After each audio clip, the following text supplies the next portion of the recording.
They gave me a name, Emma. For the man who destroyed me, I gave him a sentence. At 75, people often ask an old woman like me about forgiveness. But this is not a story about forgiveness. This is the true story of how a silenced girl in Cedar Falls turned her pain into a weapon, a decades-long plan for revenge built from tears and forced silence. I wasn't looking for pity. I was looking for justice, and I got it. If you are listening from anywhere in the world, please leave a comment and subscribe, because there are truths that need to be spread, no matter how they may shake what you believe. There are stories, however painful, that must be told. The memory of his voice, cold and final, still echoes after 60 years. "Clean yourself up," he had said, standing over me, a silhouette of a man who had just shattered a girl's world. And if you ever tell anyone, who do you think they'll believe? I am 75 now, but in my mind, I am forever that 15-year-old girl, broken on the living room carpet of the house on Maple Street.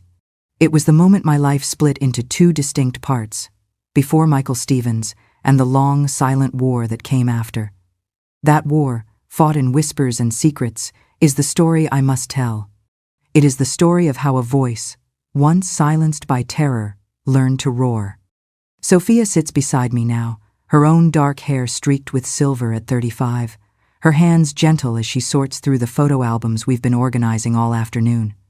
Her children, my grandchildren, Elena and Matthew, named for the people who saved our lives, are playing in the backyard, their laughter drifting through the open windows like music. "Tell me again, Grandma," Elena had asked earlier, her 8-year-old curiosity undimmed by the many times she's heard this story. "Tell me about when you were brave." And so I tell it, because brave is what I became, though I certainly didn't start that way. I close my eyes, and the scent of jasmine from the garden outside my window. Fades jasmine I planted from cuttings, misses. Elena Martinez gave me before she died, a living memorial to the woman who taught me that survival was just the beginning of strength. Instead, I'm back in Cedar Falls, Ohio, where the air smelled of wet earth and the promise of small-town dreams.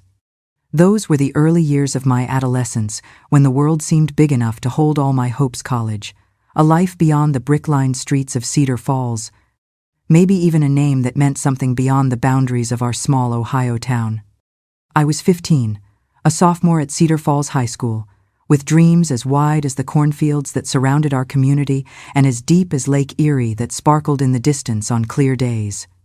Cedar Falls had a way of keeping you small, its streets full of secrets as well kept as the gardens that won prizes every summer at the county fair.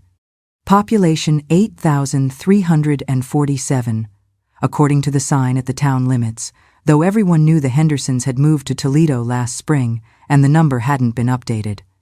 It was the kind of place where everyone knew your business before you did, where the biggest scandal in recent memory had been when Mrs. Patterson had painted her fence purple instead of the traditional white.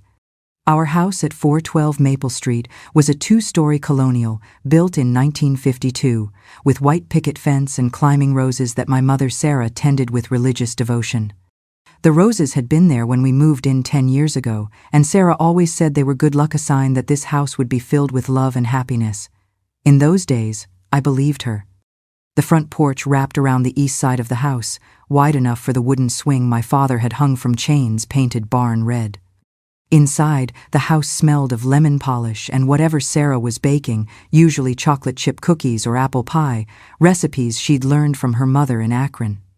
The living room had hardwood floors we'd refinished ourselves one summer, and built-in bookcases that my father had filled with National Geographic magazines and Reader's Digest condensed novels.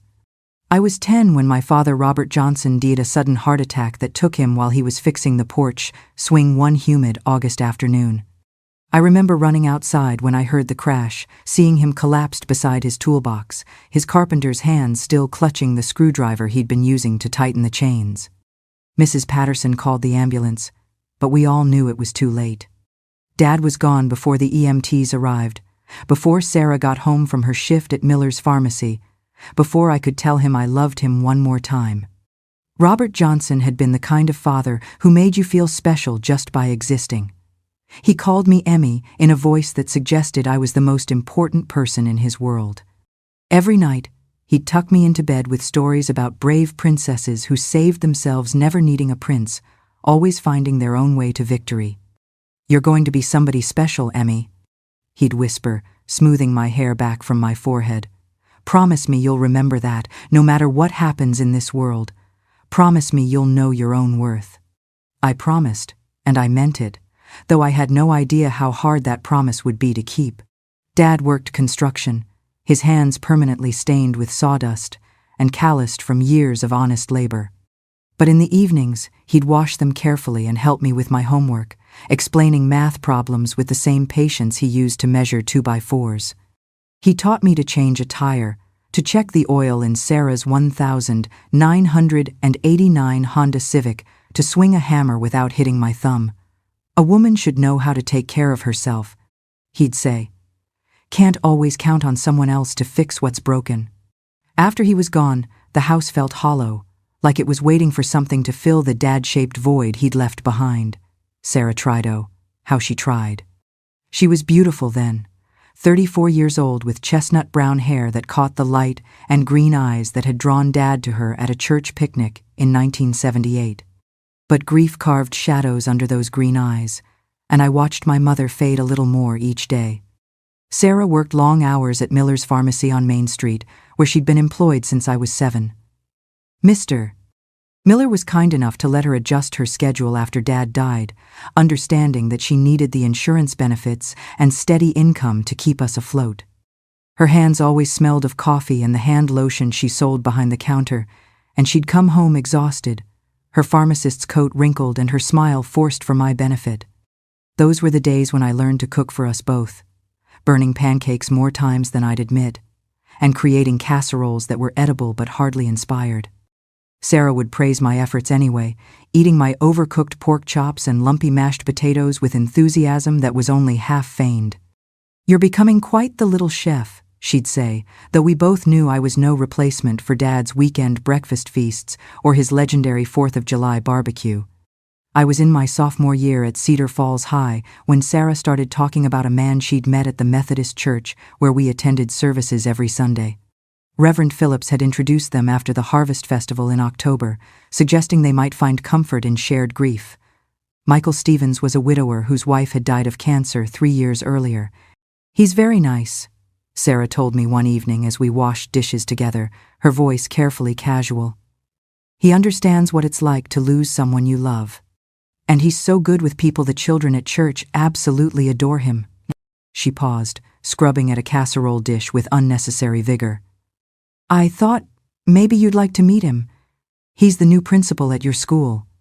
Michael Stevens was 42 when he first walked into our house, his navy blue suit impeccable, his silver-rimmed glasses polished to perfection, and his smile too wide for his angular face. He carried himself with the confidence of a man accustomed to being listened to, respected, obeyed. Everything about him was calculated, from his leather briefcase to his gold watch to the way he shook my hand like I was an adult worthy of his attention. "You must be Emma," he said, his voice smooth as polished wood. "Your mother has told me so much about you. She says you're quite the scholar honor roll, debate team, plans for college. That's wonderful to see in a young woman." His grip was firm, his eyes a penetrating brown that seemed to catalog every detail of my appearance. "Call me Mike. I hope we're going to be great friends." Sarah blushed when he complimented her meatloaf, and I remember thinking he was kind the way he brought me books, used paperback novels he'd selected from the Cedar Falls Public Library, the way he sat at our dining room table talking about history or the school's basketball team, the way he listened to my opinions about The Great Gatsby, as if they mattered. Michael had a gift for making people feel special. It was a skill honed over 20 years in education, first as a high school English teacher in Columbus, then as assistant principal in Dayton, and finally as principal at 3 different schools across Ohio. Cedar Falls High was his latest assignment, a step up to a district that actually had a budget for arts programs and advanced placement courses. The people of Cedar Falls were predisposed to love him. He'd come with glowing recommendations from the Ohio Department of Education, including a commendation for innovative leadership in challenging circumstances. The previous principal, Mr. Kowalski, had retired after 30 years of maintaining the status quo, and the school board was eager for fresh ideas and dynamic leadership. Michael delivered on their expectations immediately. Within his first month, he'd instituted a peer tutoring program, organized a college prep night for parents, and secured a grant for new computer lab equipment. He attended every football game, knew the names of all the players, and could discuss agricultural futures with the farmers' kids as easily as AP calculus with the college-bound students. "He's exactly what this school needed," Mrs. Rodriguez, my English teacher, told Sarah at the October parent-teacher conferences. "The students respect him, the teachers appreciate his support, and the parents trust his judgment. Emma is lucky to have such a positive role model in her life." And it was true at first. Michael would ask Sarah about her day at Miller's pharmacy, really listening to her answers about difficult customers and insurance complications. He'd help me with my homework, explaining algebra in ways that finally made sense, sharing historical anecdotes that brought my social studies textbook to life. When our furnace broke that first winter, he fixed it himself, refusing Sarah's offer to pay for a repairman. "Family takes care of family," he said, wiping grease from his hands with one of Sarah's kitchen towels. Sarah's eyes lit up in a way I hadn't seen since Dad died. Michael brought her daffodils on the first day of spring, chocolates on Valentine's Day, and compliments that made her remember she was a woman as well as a mother. I was genuinely happy for her and for us. The house felt alive again, filled with Michael's deep laughter and the sound of Sarah humming while she cooked. Michael was a master at reading people, at understanding what they needed, and providing just enough of it to earn their loyalty.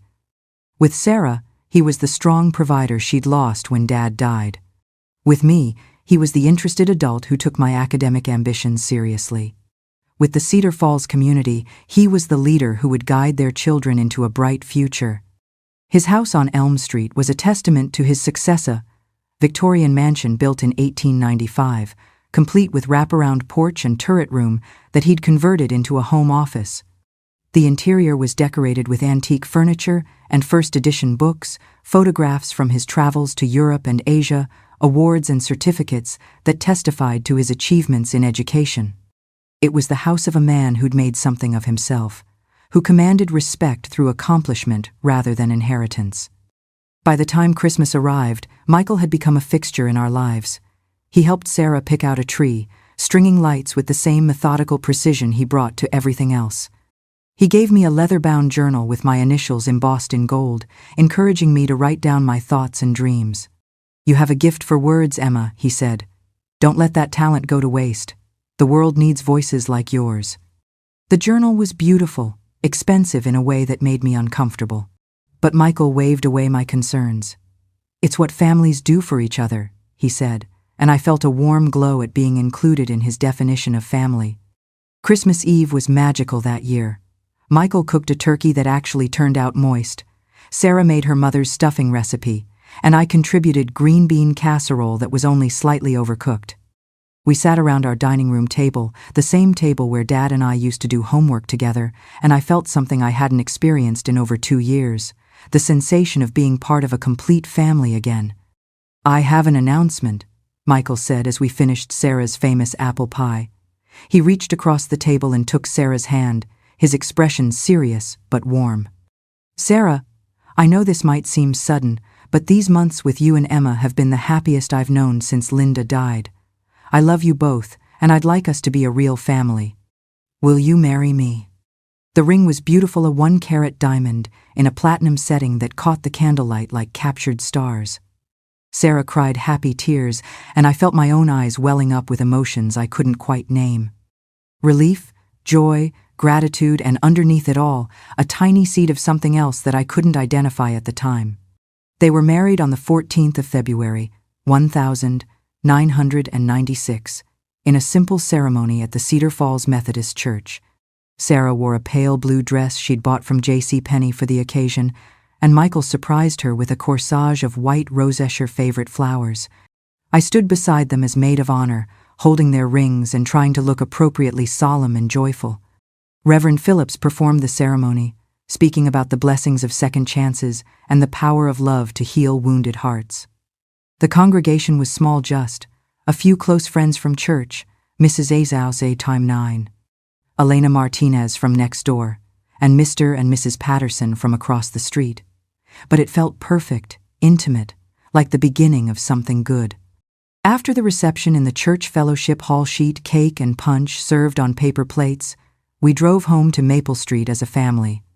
Michael carried Sarah over the threshold in a gesture that was both romantic and slightly theatrical, and I laughed at their happiness, genuinely pleased for my mother's second chance at love. Michael moved into our house that same week, and suddenly there were signs of a man everywhere.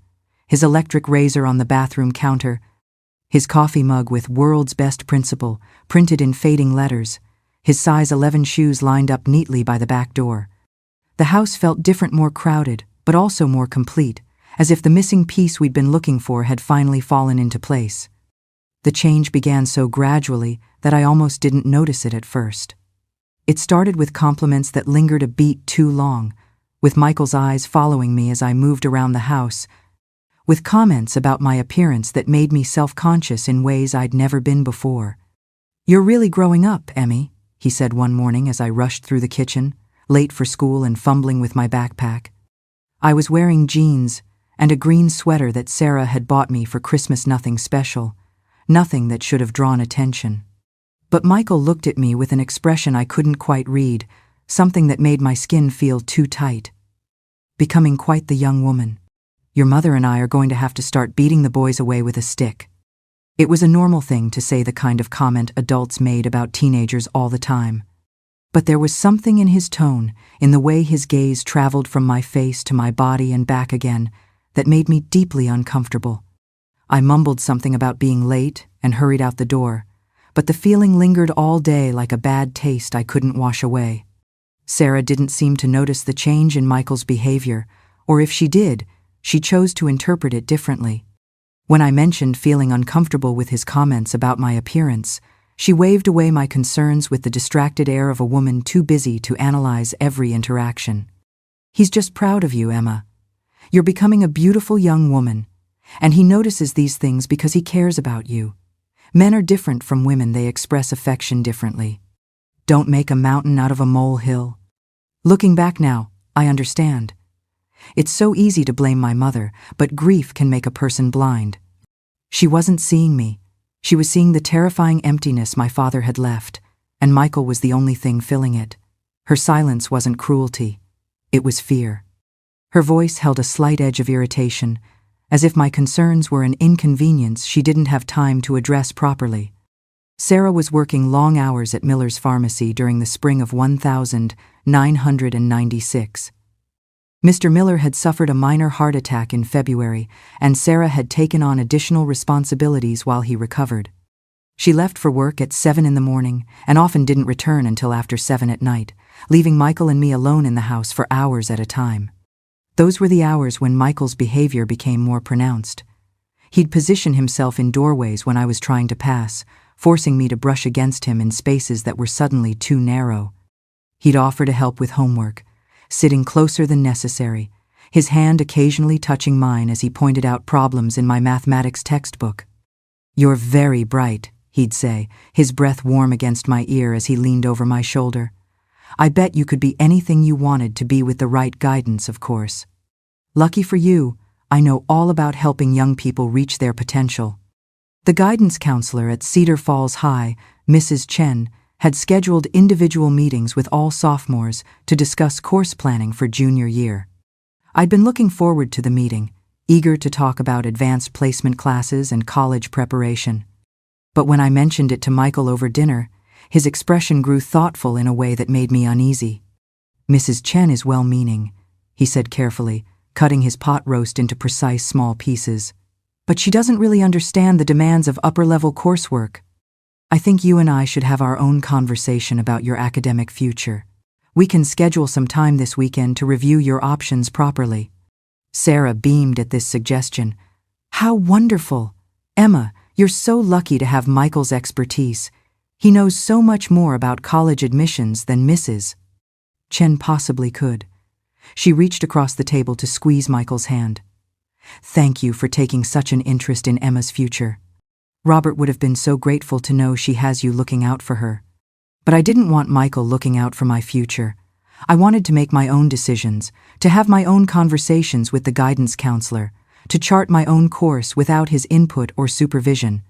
The intensity of his interest felt suffocating rather than supportive, like being covered with a blanket that was too heavy and too warm. The worst part was that I couldn't articulate what was bothering me. Michael hadn't done anything overtly inappropriate, hadn't touched me in ways that were clearly wrong, hadn't said anything that couldn't be interpreted as fatherly concern. But my instincts, the part of me that Dad had taught to trust my own judgment, were screaming warnings I couldn't ignore. Matthew Wilson was the first person to notice the change in my behavior. We'd been friends since middle school, bonding over a shared love of science fiction novels and National Geographic documentaries. Matthew was quiet and thoughtful, the kind of boy who noticed things other people missed, the way Mrs. Rodriguez rubbed her temples when she had a headache, the way the custodian, Mr. Garcia, always whistled the same Beethoven symphony while he worked. "You seem different lately," Matthew said one afternoon as we walked home from school together. It was one of those perfect March days when winter was finally releasing its grip on Ohio and the daffodils were pushing through the last patches of snow. "Not bad different, just." "I don't know. More guarded, I guess, like you're always listening for something." He was right, though I hadn't realized how obvious my hypervigilance had become. I was always listening for Michael's footsteps in the hallway, for the sound of his car in the driveway, for the change in his voice that preceded comments that made my skin crawl. "Things are just complicated at home," I said, kicking at a piece of gravel with more force than necessary. "My stepdad is. He's very involved, very interested in my life. Sometimes it feels like too much attention, you know." Matthew was quiet for several blocks, his brown eyes thoughtful behind the wire-rimmed glasses he'd been wearing since 5th grade. Finally, he said, "My grandfather used to say that when adults pay too much attention to kids, it's usually for the adults' benefit, not the kids." I never really understood what he meant until now. His words stayed with me, circling through my thoughts like a song I couldn't stop humming. Michael's attention was for his benefit, not mine, but what benefit? What did he gain from commenting on my appearance, from positioning himself too close, from insisting on private conversations about my future? The answer came to me gradually, in pieces I didn't want to fit together. But by the time April arrived, bringing with it the sweet scent of apple blossoms and the promise of summer vacation, I could no longer deny the truth that was crystallizing in my mind. Michael Stevens wasn't just being fatherly, he was being predatory. And I was his prey. Matthew Wilson lived with his grandmother, Mrs. Rose Wilson, in a small Cape Cod house on the east side of Cedar Falls. The house had been built in the 1940s for returning World War II veterans, and it still carried traces of that arable-in kitchen nooks, hardwood floors worn smooth by decades of family life, and a front porch just big enough for 2 wicker chairs and Mrs. Wilson's collection of geraniums. Mrs. Wilson, everyone called her Nana Rose, was 73 years old and tough as rawhide. She'd raised 6 children, buried a husband and 2 sons, and worked 40 years at the Woolworths in downtown Cedar Falls before it closed in 1994. Her hands were permanently stained with soil from her garden, and she could grow tomatoes that won ribbons at the county fair and roses that made the neighbors stop and stare. Matthew's parents, David and Jennifer Wilson, that had died in a car accident when he was 10 years old, head-on collision with a drunk driver on Route 23 that Cedar Falls still talked about in hushed tones at church suppers and PTA meetings. Nana Rose had taken Matthew in without hesitation, transforming her sewing room into a bedroom for a grieving 10-year-old boy who'd lost everything in one terrible night. Now 16, Matthew was tall and lean, with dark brown hair that was always slightly too long for Cedar Falls standards and brown eyes that seemed to see more than most people were comfortable revealing. He wore jeans with patches at the knees, flannel shirts his grandmother bought at J.C. Penney, and carried a sketchbook everywhere he went, filled with drawings of birds and trees and the old water tower that stood sentinel over our town. "I know what it's like," he told me one afternoon as we sat in the Cedar Falls Public Library, ostensibly working on a history project about World War II, but really just hiding from the world. To have people look at you with that expression like you're broken, like they want to fix you but don't know how, like your tragedy makes them uncomfortable, so they'd rather just avoid you altogether." His words resonated in a way that took me by surprise. I'd never thought about Matthew's loss in relation to my own discomfort, but he was right. There was something about surviving trauma that made people treat you differently, as if grief or fear were contagious diseases they might catch through prolonged contact. "You don't have to pretend everything's perfect with me," Matthew continued, his voice quiet enough that Mrs. Henderson, the librarian, couldn't hear us from her position behind the circulation desk. "I can tell something's bothering you. You don't have to tell me what it is, but you don't have to pretend it's not there either." That afternoon in the library was a turning point for me. Not because I told Matthew about Michael, I wasn't ready for that yet, but because I realized I didn't have to carry my growing fear completely alone. Matthew didn't need details to offer support, didn't require explanations to provide friendship. His presence was enough, a reminder that allies existed even when the world felt hostile and dangerous. Matthew had started drawing seriously after his parents died, using art as a way to process grief that was too big for words. His sketchbook was filled with pencil drawings that captured the essence of Cedar Falls life misses. Patterson watering her purple fence, she'd finally given in to community pressure and repainted it white. Mr. Garcia pushing his cart through the school hallways, Reverend Phillips practicing his sermon in the empty Methodist church sanctuary. But the drawings that captured my attention were his portraits' faces rendered with such precision and empathy that they seemed to breathe on the page. Matthew had a gift for seeing past the surface, for capturing the emotions people tried to hide behind careful smiles and public personas. "Would you mind if I drew you sometime?" he asked one evening as we walked home from the library, the April sun casting long shadows across Maple Street. "Not in a weird way," he added quickly, his cheeks flushing pink. "Just because you have an interesting face for drawing, good bone structure, expressive eyes. Artists notice these things." I agreed, though I felt self-conscious about the idea of being studied so closely, of having someone see me clearly enough to reproduce my image on paper. We met the following Saturday at Riverside Park, where Matthew positioned me on a bench overlooking the creek that gave Cedar Falls its name. He worked quietly, occasionally asking me to turn my head slightly or to look toward the old mill that had been converted into an antique shop. "Try to think about something that makes you happy," he suggested when my expression grew too serious. "Remember a good day, a moment when everything felt right." I thought about Dad, about the summer before he died, when we'd built a tree house in the oak tree behind our garage. It had taken us 3 weekends, working together with 2x4s and nails, and the kind of stubborn determination that said this project would be completed no matter how many times we had to start over. The treehouse was still there, weathered but sturdy, a monument to the man who'd taught me that anything worth doing was worth doing right. When Matthew finished the drawing, I was stunned by what I saw. The girl on the page looked like me, but also like someone I'd never met, confident, thoughtful, with an inner strength I didn't know I possessed.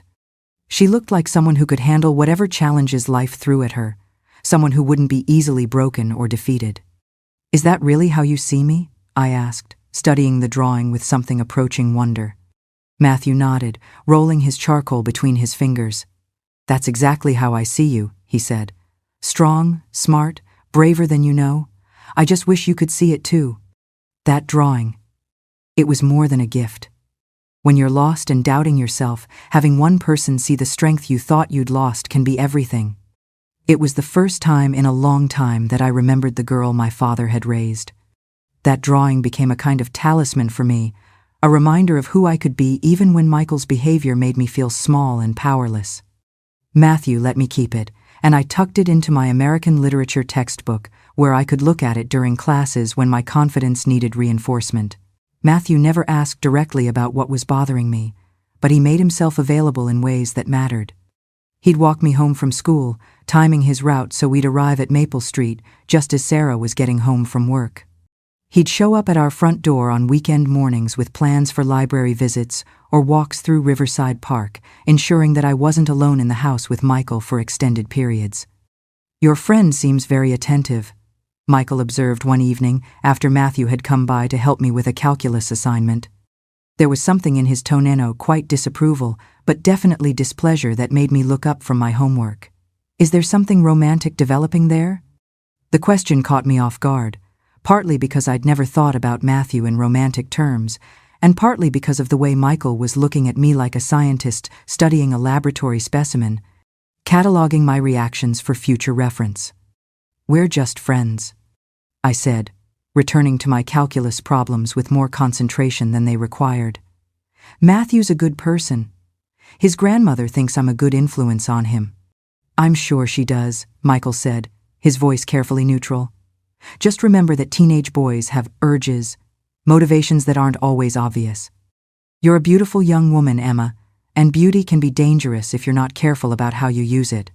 His words made my skin crawl, though I couldn't articulate exactly why. There was something possessive in his tone, something that suggested he had opinions about my relationships that extended far beyond appropriate parental concern. I finished my homework quickly and excused myself to bed, but I lay awake for hours thinking about the way he'd said, "beautiful young woman," like it was both a compliment and a warning. The next day, I told Matthew about the conversation, though I couldn't quite explain why it had bothered me so much.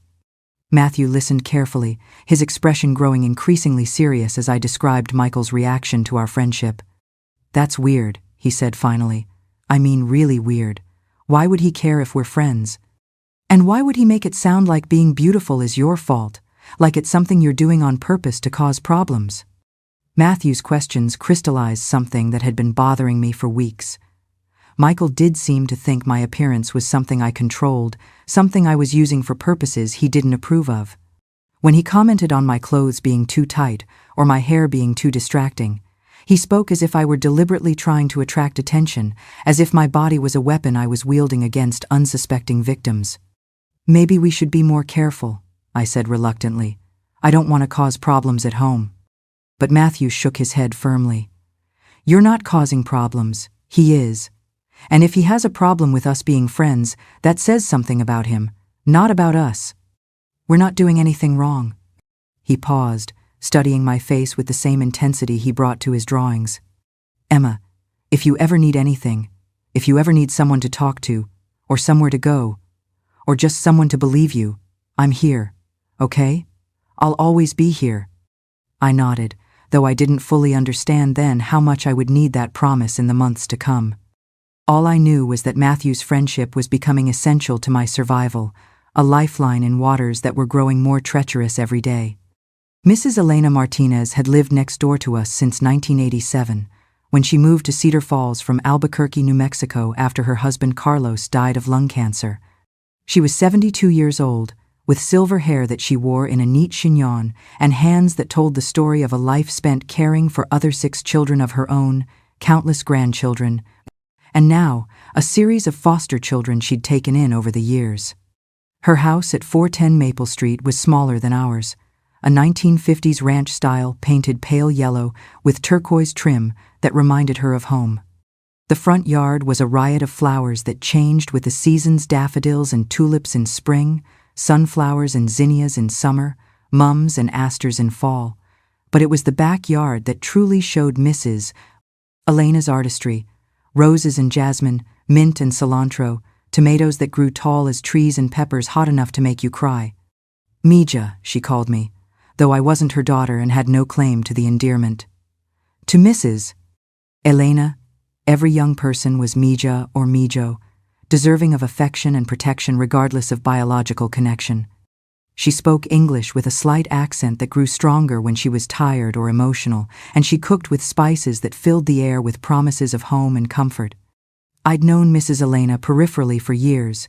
She was the neighbor who brought tamales at Christmas and casseroles when people were sick, who always had hard candy in her purse for children at church, who could be counted on to water plants and collect mail when families went on vacation. But it wasn't until the spring of my sophomore year that I really began to understand the depth of her wisdom and the strength of her compassion. It started with small kindnesses. Mrs. Elena would be working in her garden when I came home from school, and she'd wave me over to see her latest seedlings or to share cookies she'd baked for her foster daughter, a shy 14-year-old named Maria, who'd been placed with her in March. Maria spoke little English and had been severely neglected by her previous family, but under Mrs. Elena's care, She was beginning to bloom like the jasmine in the backyard. Healing takes time. Mrs. Elena told me one afternoon as we watched Maria tentatively pet the orange tabby cat that had adopted their household. Trust, even longer. But children are resilient if you give them love and patience and the space to grow into themselves. I found myself stopping by Mrs. Elena's house more and more frequently, drawn by the warmth of her kitchen and the safety of her presence. Unlike Sarah, who was always rushing between work and household duties, Mrs. Elena had time to really listen, time to answer questions, time to share stories about her children and grandchildren scattered across the Southwest. "You seem troubled, Mija," she said one evening in early May, as I helped her water the vegetable garden behind her house. Maria was inside doing homework, and the setting sun painted the sky in shades of coral and gold that reminded Mrs. Elena of New Mexico sunsets. "Something weighing on your spirit. You want to talk about it?" I'd been carrying my fears about Michael for months, watching his behavior escalate from inappropriate comments to physical positioning that made me uncomfortable. But I'd never spoken the truth aloud, never allowed myself to form the words that would make his predatory behavior real. "My stepfather," I began, then stopped, unsure how to continue. Mrs. Elena continued watering, her movements patient and rhythmic, giving me time to find the words. "He makes me uncomfortable. The way he looks at me, the things he says. It's not normal, is it? The way he acts?" Mrs. Elena set down the watering can and turned to face me fully, her dark eyes serious and kind. "Tell me," she said simply. "Tell me what he does that makes you uncomfortable." So I told her. About the comments on my appearance, the way he positioned himself too close, the conversations about my body that felt wrong coming from a stepfather. I told her about the guidance counselor meeting he'd insisted on supervising, about his questions about Matthew that felt more like interrogation than parental concern. Mrs. Elena listened without interrupting, her expression growing more concerned as I spoke.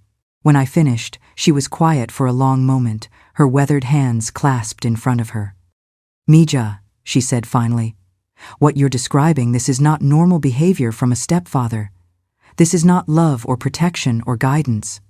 This is a man testing boundaries, seeing how far he can push before you push back, and I'm very worried about what happens next." Her words gave shape to fears I'd been carrying but couldn't name. Michael was testing boundaries, and so far, I'd failed every test.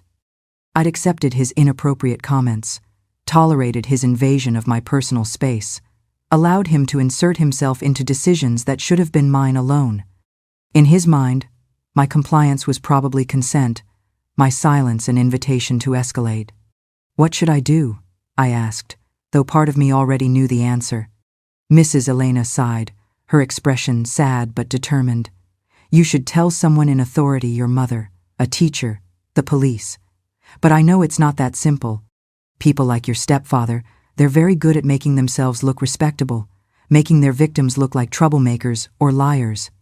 And often, the people who should protect us choose to protect the abuser instead." She was right, and we both knew it. Michael was the beloved principal, the man who'd saved our family, the pillar of the community who'd never shown his true face to anyone but me. Who would believe a 15-year-old girl over a respected educator? Who would risk the scandal of accusing the wrong person?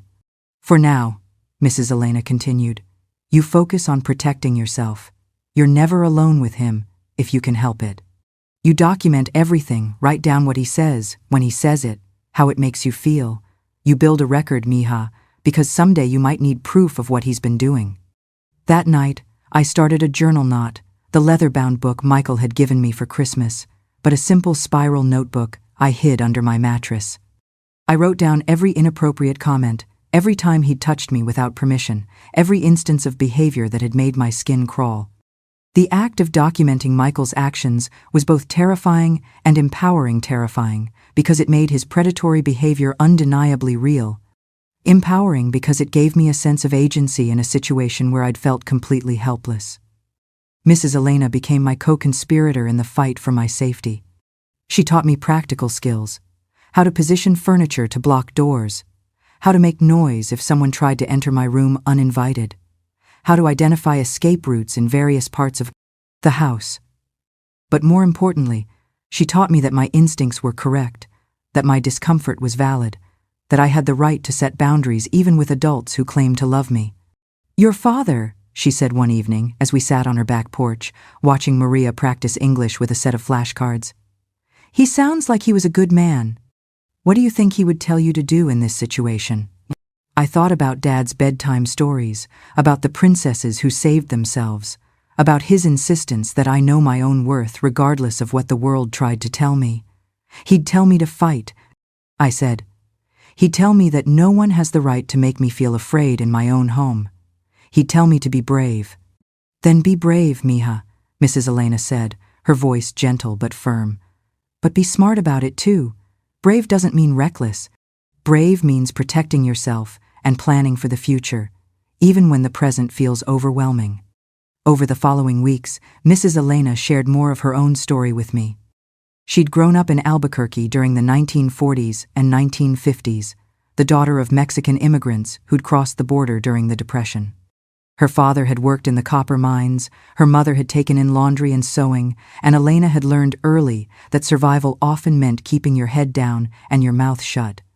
But she'd also learned that silence could be complicity, that sometimes speaking truth was the only thing that stood between predators and their next victims. "I didn't speak up once," she told me, her voice heavy with old regret. "When I was 14, there was a man in our neighborhood, a teacher at the Catholic school, respected by everyone. He was inappropriate with several girls, including my best friend Rosa. We all knew, but no one wanted to accuse such an important man." "What happened?" I asked, though I suspected I didn't want to know the answer. "He kept teaching for 30 more years," Mrs. Elena said quietly, "hurting girls who might have been protected if someone had been brave enough to speak up. Rosa never really recovered. She struggled with depression and anxiety her whole life, never married, never had children. The silence that was supposed to protect her actually destroyed her. The lesson was clear. Silence protected predators, not victims." But knowing that truth didn't make speaking easier, especially when the predator was someone the community loved and trusted, someone who held power over my education and my mother's happiness. "You don't have to decide everything right now," Mrs. Elena said, seeming to read my thoughts. "But you do need to prepare for the possibility that this situation will get worse before it gets better. And when the time comes to speak, and it will come, you need to be ready with evidence and allies." That conversation marked the beginning of my real education in survival. Mrs. Elena taught me to be methodical about documentation, to note patterns in Michael's behavior, to identify the community members who might be willing to listen if the time came to speak publicly. She introduced me to other women who'd survived abuse, sharing their stories as examples of both resilience and the long path to healing. Most importantly, she helped me understand that whatever was happening to me wasn't my fault. Michael's behavior wasn't caused by something I'd done or failed to do, wasn't punishment for some moral failing on my part. I was a child, and he was an adult in a position of trust. The responsibility for his inappropriate behavior rested entirely with him. But understanding that truth intellectually and believing it emotionally were two different things. As spring turned to summer and Michael's behavior grew more concerning, I struggled with guilt and self-doubt that threatened to undermine everything Mrs. Elena had taught me. The voice in my head that said I must have done something to encourage his attention grew louder each day, drowning out the voice that insisted I deserved safety and respect. The battle for my self-worth was just beginning, and I had no idea how much strength I would need for the war that lay ahead. Summer vacation arrived with the promise of freedom, but for me it meant something else entirely. Long days alone in the house with Michael, while Sarah worked her extended hours at Miller's pharmacy. Mr. Miller had returned from his heart attack recovery, but the experience had shaken him enough that he'd asked Sarah to take on additional inventory management duties. She left each morning at 7 and rarely returned before 6:30. Leaving Michael and me to navigate the dangerous territory of forced proximity. Michael had taken a summer position with the Ohio Department of Education, developing curriculum standards for rural high schools. It was work he could do from his home office, which meant he was always there, a constant presence that made the house feel smaller and more oppressive with each passing day. "We should use this time to get better acquainted," he announced on the first Monday of summer vacation, as I sat at the kitchen table eating cereal and trying to plan my day around avoiding him. "I feel like I don't really know you, Emma. Your mother and I are married now, which makes us family, but you still treat me like a stranger." There was disappointment in his voice, a hurt that sounded genuine but felt calculated. Michael was skilled at emotional manipulation, at making his inappropriate behavior seem like natural consequences of my unfriendly attitude. If I just tried harder to bond with him, his tone suggested, these uncomfortable interactions wouldn't be necessary. "I'm planning to spend most of the summer at the library," I said, focusing on my cornflakes rather than his face. "I have a reading list for AP English next year, and I want to get ahead on my college applications." "College applications," Michael repeated, settling into the chair across from me with his coffee mug. "Yes, we definitely need to discuss your academic future. I've been thinking about your course selection for junior year, and I have some concerns about the workload you're planning to take on." I looked up sharply. Mrs. Chen, the guidance counselor, and I had spent an hour in May planning my junior year schedule. AP English, AP History, Honors Chemistry, Pre-Calculus, Spanish 3, and Art 2.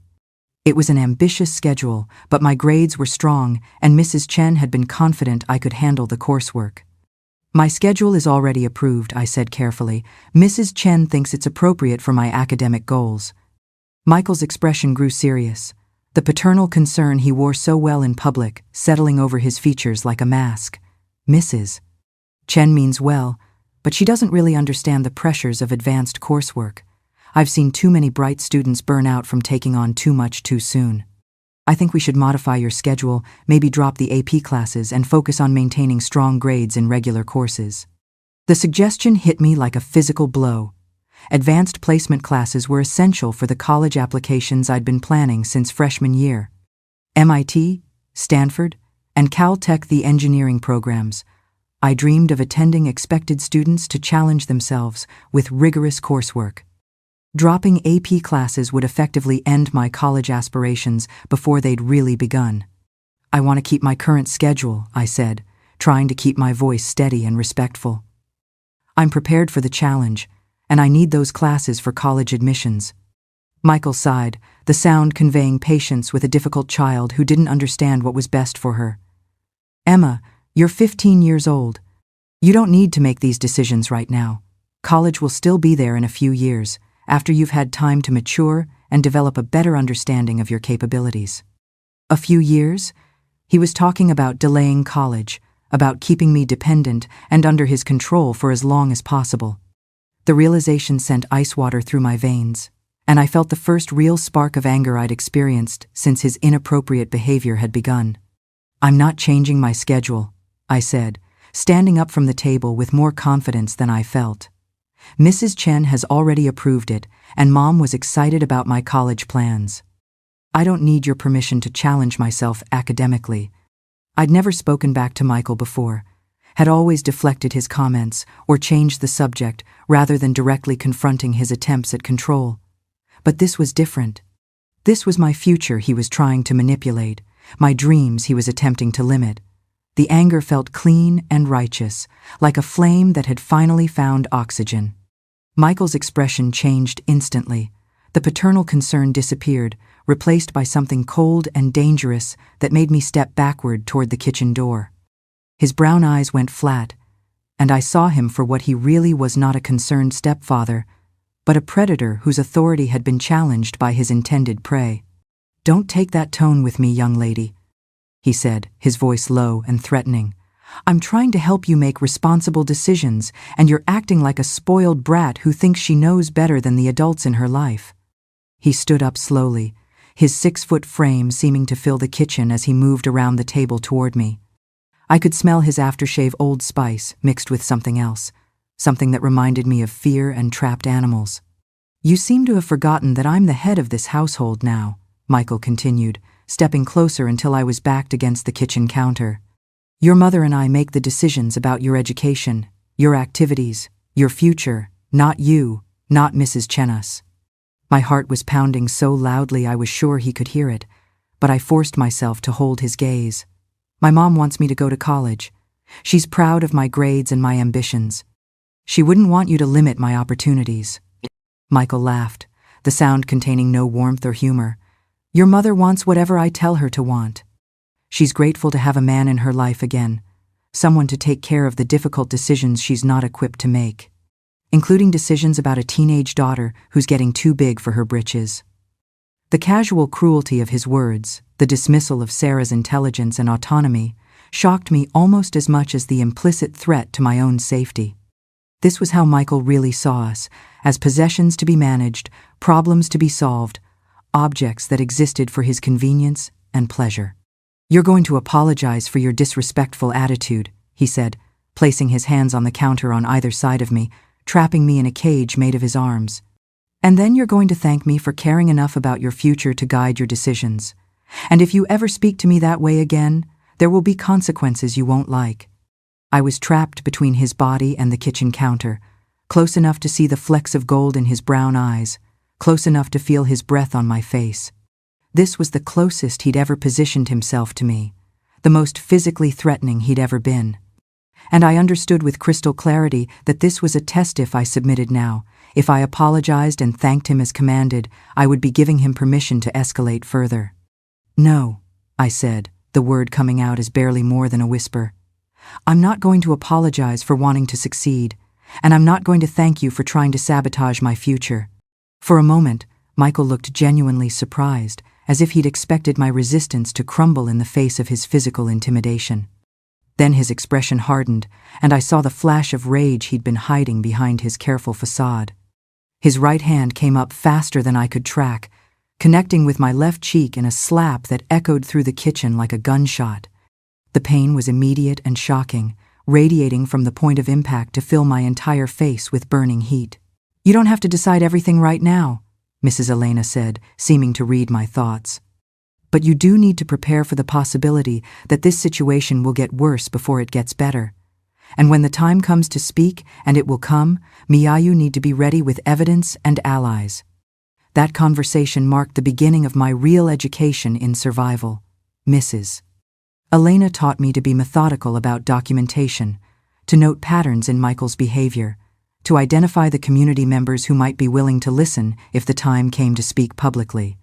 She introduced me to other women who'd survived abuse, sharing their stories as examples of both resilience and the long path to healing. Most importantly, she helped me understand that whatever was happening to me wasn't my fault. Michael's behavior wasn't caused by something I'd done or failed to do, wasn't punishment for some moral failing on my part. I was a child, and he was an adult in a position of trust. The responsibility for his inappropriate behavior rested entirely with him. But understanding that truth intellectually and believing it emotionally were two different things. As spring turned to summer and Michael's behavior grew more concerning, I struggled with guilt and self-doubt that threatened to undermine everything Mrs. Elena had taught me. The voice in my head that said I must have done something to encourage his attention grew louder each day, drowning out the voice that insisted I deserved safety and respect. The battle for my self-worth was just beginning, and I had no idea how much strength I would need for the war that lay ahead. Summer vacation arrived with the promise of freedom, but for me it meant something else entirely. Long days alone in the house with Michael, while Sarah worked her extended hours at Miller's pharmacy. Mr. Miller had returned from his heart attack recovery, but the experience had shaken him enough that he'd asked Sarah to take on additional inventory management duties. She left each morning at 7 and rarely returned before 6:30, leaving Michael and me to navigate the dangerous territory of forced proximity. Michael had taken a summer position with the Ohio Department of Education, developing curriculum standards for rural high schools. It was work he could do from his home office, which meant he was always there, a constant presence that made the house feel smaller and more oppressive with each passing day. "We should use this time to get better acquainted," he announced on the first Monday of summer vacation, as I sat at the kitchen table eating cereal and trying to plan my day around avoiding him. "I feel like I don't really know you, Emma. Your mother and I are married now, which makes us family, but you still treat me like a stranger."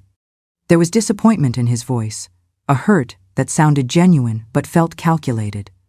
Michael was skilled at emotional manipulation, at making his inappropriate behavior seem like natural consequences of my unfriendly attitude. If I just tried harder to bond with him, his tone suggested, these uncomfortable interactions wouldn't be necessary. I'm planning to spend most of the summer at the library, I said, focusing on my cornflakes rather than his face. I have a reading list for AP English next year, and I want to get ahead on my college applications. College applications, Michael repeated, settling into the chair across from me with his coffee mug. Yes, we definitely need to discuss your academic future. I've been thinking about your course selection for junior year, and I have some concerns about the workload you're planning to take on. I looked up sharply. Mrs. Chen, the guidance counselor, and I had spent an hour in May planning my junior year schedule. AP English, AP History, Honors Chemistry, Pre-Calculus, Spanish 3, and Art 2. It was an ambitious schedule, but my grades were strong, and Mrs. Chen had been confident I could handle the coursework. My schedule is already approved, I said carefully. Mrs. Chen thinks it's appropriate for my academic goals.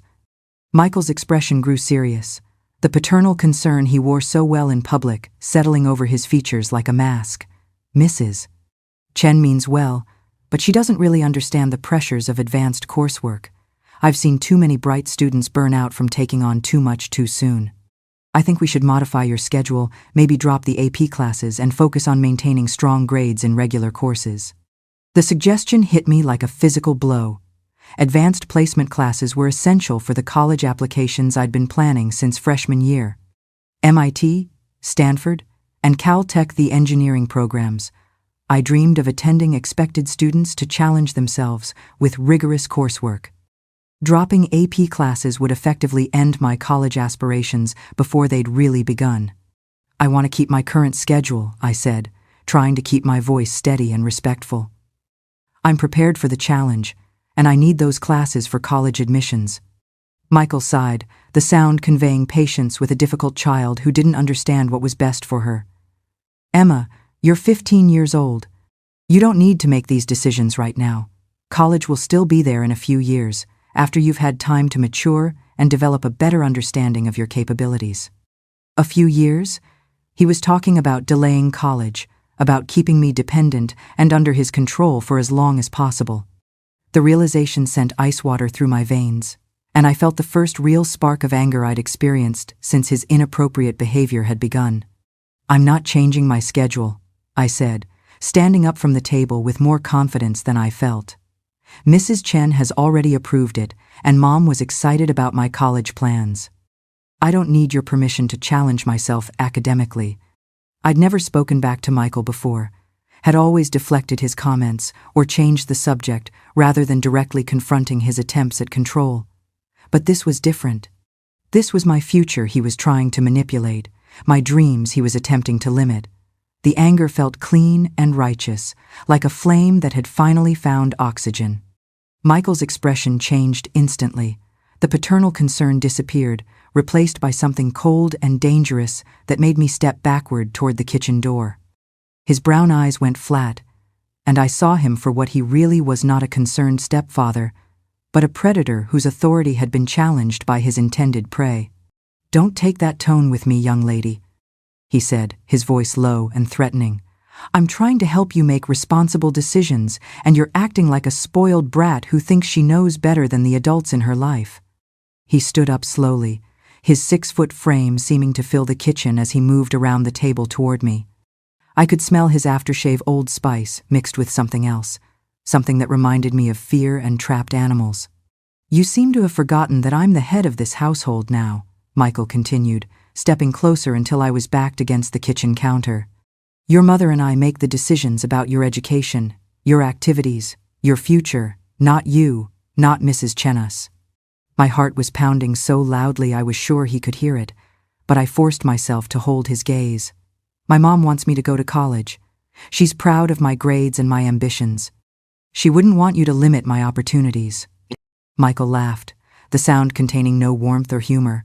"Your mother wants whatever I tell her to want. She's grateful to have a man in her life again, someone to take care of the difficult decisions she's not equipped to make."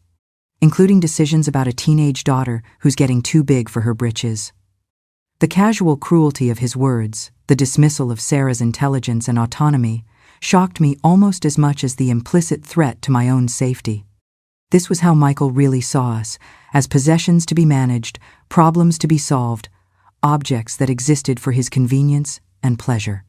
"You're going to apologize for your disrespectful attitude," he said, placing his hands on the counter on either side of me, trapping me in a cage made of his arms. "And then you're going to thank me for caring enough about your future to guide your decisions. And if you ever speak to me that way again, there will be consequences you won't like." I was trapped between his body and the kitchen counter, close enough to see the flecks of gold in his brown eyes, close enough to feel his breath on my face. This was the closest he'd ever positioned himself to me, the most physically threatening he'd ever been. And I understood with crystal clarity that this was a test. If I submitted now, if I apologized and thanked him as commanded, I would be giving him permission to escalate further. "No," I said, the word coming out as barely more than a whisper. "I'm not going to apologize for wanting to succeed, and I'm not going to thank you for trying to sabotage my future." For a moment, Michael looked genuinely surprised, as if he'd expected my resistance to crumble in the face of his physical intimidation. Then his expression hardened, and I saw the flash of rage he'd been hiding behind his careful facade. His right hand came up faster than I could track, connecting with my left cheek in a slap that echoed through the kitchen like a gunshot.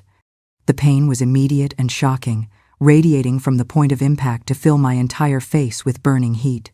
That slap did more than leave a mark on her skin. It drew a permanent line in the sand, a point where fear began to give way to something far more fierce. Michael thought he had extinguished a spark of rebellion, but he had no idea he had just ignited a fire, and that fire would soon blaze in a way no one could have predicted. Mrs. Elena had survived her own experiences with abuse, though she'd never shared the specifics with me. But her knowledge of documentation techniques and legal procedures suggested someone who'd learned these skills through necessity rather than academic study. She taught me to be methodical, objective, thorough in my record-keeping. "Emotions are important," she said, showing me how to organize the composition book with dated entries and clear handwriting. "But facts are what matter in court. Dates, times, locations, witnesses, physical evidence. The more specific you can be, the harder it will be for anyone to dismiss your accusations as teenage drama." I started that night, recording every inappropriate interaction I could remember from the past 6 months. The 15th of March, 1996, approximately 7:30 a.m., kitchen. Michael commented on my appearance in new green sweater, saying I was becoming quite the young woman, and that he and Mom would have to beat the boys away with a stick. Made me feel uncomfortable and self-conscious. No witnesses. The 22nd of March, 1996, approximately 4 p.m., living room. Michael positioned himself in doorway while I was doing homework, forcing me to brush against him to pass. When I tried to move around him, he didn't step aside, made comment about me being in a hurry to get away from him. No witnesses. The 3rd of April, 1996, approximately 6:45 p.m., dining room, during dinner conversation about school. Michael insisted on supervising my meeting with guidance counselor Mrs. Chen.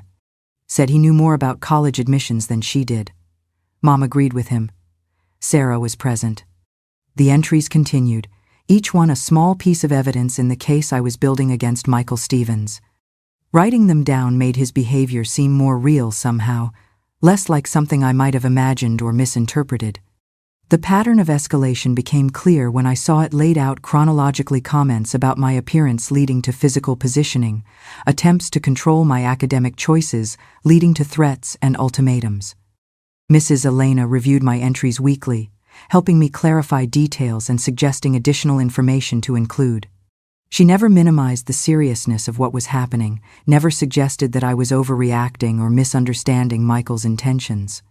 "Trust your instincts, Mia," she said repeatedly. "If something feels wrong, it probably is wrong. Predators count on their victims doubting themselves, questioning their own perceptions. Don't give him that power over you." July brought new challenges as Michael's behavior continued to escalate. With Sarah working longer hours and me spending most days at home, he had unlimited opportunities to test boundaries and assert control. The slap had established his willingness to use physical violence, and now he seemed to be experimenting with psychological intimidation. The 8th of July, 1996, approximately 2:15 p.m., kitchen. Michael cornered me against counter while I was making lunch. Said I needed to learn my place and show proper respect. Stood too close, invaded personal space, smelled like Old Spice and something else I couldn't identify. No witnesses. The 12th of July, 1996, approximately 10:30 a.m., hallway. Michael accidentally brushed against me in narrow hallway leading to bedrooms. Contact felt deliberate, inappropriate. When I stepped aside to give him more room, he commented that I was jumpy and asked if I was feeling guilty about something. No witnesses. The 19th of July, 1996, approximately 3:45 p.m., living room. Michael sat on couch next to me while I was reading, positioned himself too close despite plenty of available seating.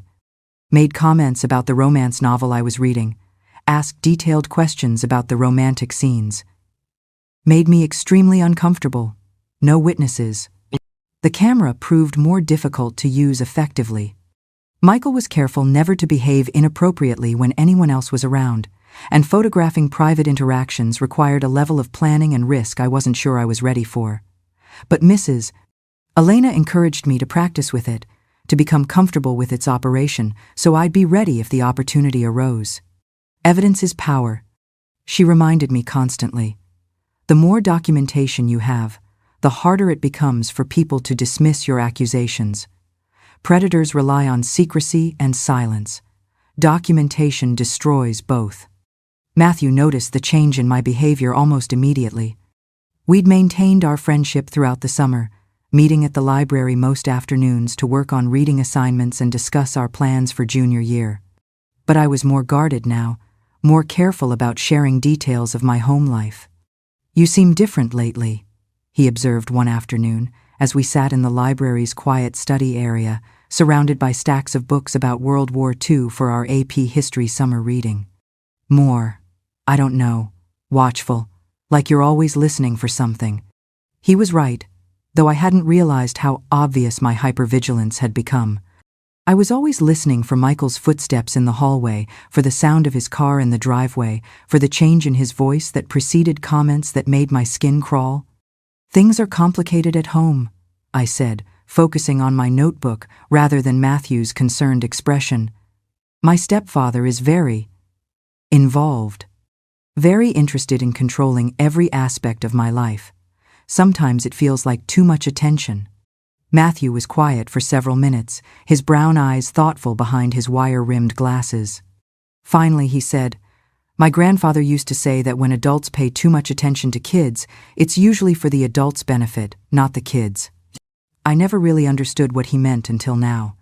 His words echoed Mrs. Elena's warnings about predatory behavior, and I felt a flush of gratitude for having friends who understood the dynamics of abuse even when I couldn't explain them directly.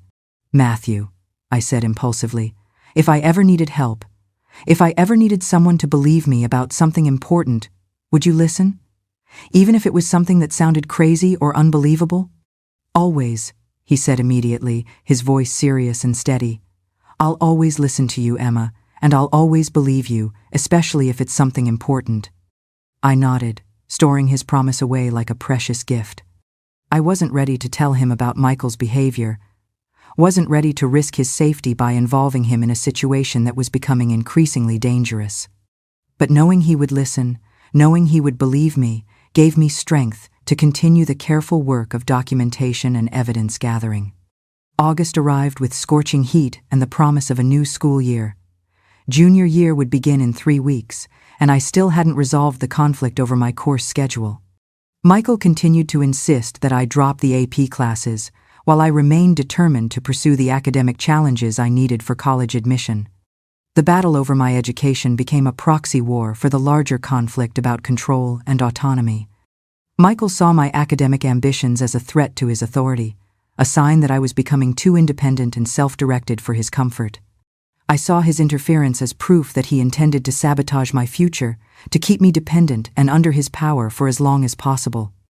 "We need to resolve this course schedule issue," Michael announced one evening over dinner, his tone suggesting that resolution meant my capitulation to his demands. "School starts in 3 weeks, and I won't have my stepdaughter struggling with coursework that's beyond her capabilities." Sarah looked between us uncertainly, sensing the tension but unsure how to navigate the conflict between her husband and her daughter. "Emma has always been a good student," she said carefully. "Her grades have been excellent, and Mrs. Chen seemed confident she could handle the advanced classes." "Mrs. Chen doesn't live with Emma," Michael replied, his voice patient but firm. "She doesn't see the stress and anxiety that challenging coursework creates. As Emma's stepfather, I have a responsibility to protect her from taking on more than she can handle." The irony of Michael claiming to protect me from stress while simultaneously being the primary source of stress in my life was so profound that I almost laughed. Instead, I took a deep breath and spoke with as much calm as I could muster. "I appreciate your concern," I said, addressing Michael directly but keeping my tone respectful. "But I'm confident in my ability to handle the coursework. AP classes are essential for the college programs I want to apply to. Dropping them would seriously damage my chances of admission to top universities." Michael's expression hardened almost imperceptibly, and I saw the flash of anger he worked so hard to hide from Sarah. "Top universities," he repeated, his tone suggesting that my ambitions were both unrealistic and presumptuous. "Emma, you need to develop more realistic expectations about your future. Not everyone is cut out for elite education." The dismissal stung, but I forced myself to remain calm. Getting angry would only play into Michael's narrative about my immaturity and inability to handle pressure. Instead, I turned to Sarah, appealing to the mother who had once encouraged my academic dreams. "Mom," I said, reaching across the table to touch her hand, "you remember how proud Dad was of my grades? How he always said I could be anything I wanted to be if I worked hard enough? Taking challenging classes is part of that work. It's what Dad would have wanted for me." I saw the conflict in Sarah's green eyes, the battle between loyalty to her new husband and memory of her first husband's dreams for their daughter. For a moment, I thought she might support me, might remember the woman she'd been before grief and loneliness had made her dependent on Michael's approval. But Michael was quicker to recognize the threat to his authority. "Sarah," he said, his voice gentle but firm, "Robert was a good man, but he wasn't an educator. He didn't understand the academic pressures that can overwhelm young people. Emma is trying to manipulate you by invoking his memory, but that doesn't change the fact that she's not ready for advanced coursework." The accusation of manipulation hit Sarah like a slap, and I watched her expression close off as she chose her new husband over her daughter's academic future. "Michael knows more about education than I do," she said quietly, not meeting my eyes. "If he thinks the AP classes are too much, then maybe we should listen to his advice." I felt something break inside me, no, just disappointment, but a fundamental loss of faith in the woman who was supposed to protect and support me. Sarah had chosen Michael's authority over my autonomy, his comfort over my future. The mother who had once encouraged my dreams was gone, replaced by a woman too frightened of abandonment to risk defending her own daughter. "I understand," I said, standing up from the table with as much dignity as I could manage. "May I be excused? I have some summer reading to finish." It wasn't just a lost argument. In that very moment, I lost my mother all over again. I realized the woman who once encouraged my dreams had now chosen her own sense of security over my future. That was the coldest kind of loneliness. Michael smiled, the expression radiating satisfaction at his victory. "Of course, Emma, I'm glad we could resolve this matter so amicably. You'll thank me someday for protecting you from unnecessary stress." I walked to my room with measured steps, closed the door carefully behind me, and pulled out my evidence log.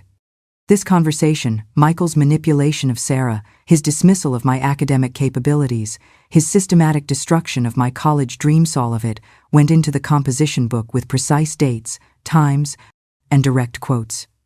The 7th of August, 1996, Approximately 6:30 p.m. Dining room. Michael used dinner conversation to force resolution of course schedule conflict. Dismissed my academic capabilities, called my college ambitions unrealistic.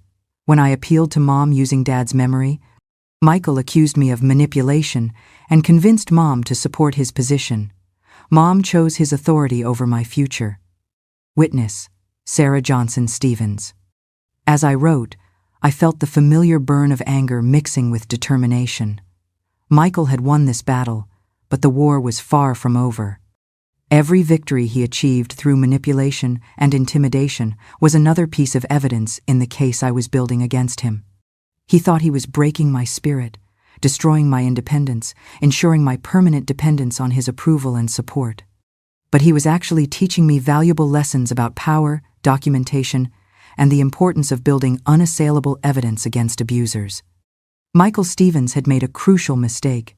He'd underestimated the daughter of Robert Johnson, the girl who'd been raised to save herself, and that mistake would eventually cost him everything. The night everything changed forever was a Thursday, one of those humid Ohio evenings when the air hung thick and heavy like a wet blanket. Sarah was working a late shift at Miller's pharmacy inventory night, which meant she wouldn't be home until after midnight. I'd spent the day at the Cedar Falls Public Library, reading Toni Morrison's Beloved for my AP English assignment. I'd quietly refused to drop the class despite Michael's ultimatum, and returned home around 7 o'clock to find Michael in the kitchen, drinking whiskey from a tumbler and staring out the window at Mrs. Elena's garden. He'd been drinking more frequently lately, not enough to be obviously drunk, but enough to lower his inhibitions and make his behavior even more unpredictable.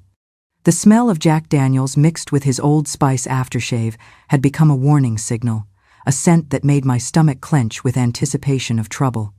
"Emma," he said without turning around, his voice slightly slurred but still controlled. "We need to talk. Sit down."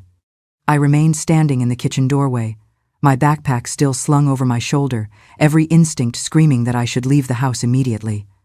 But where could I go? Mrs. Elena was visiting her daughter in Phoenix for 2 weeks, Matthew was at soccer camp in Columbus, and Sarah wouldn't believe me if I called her at work with complaints about Michael's behavior.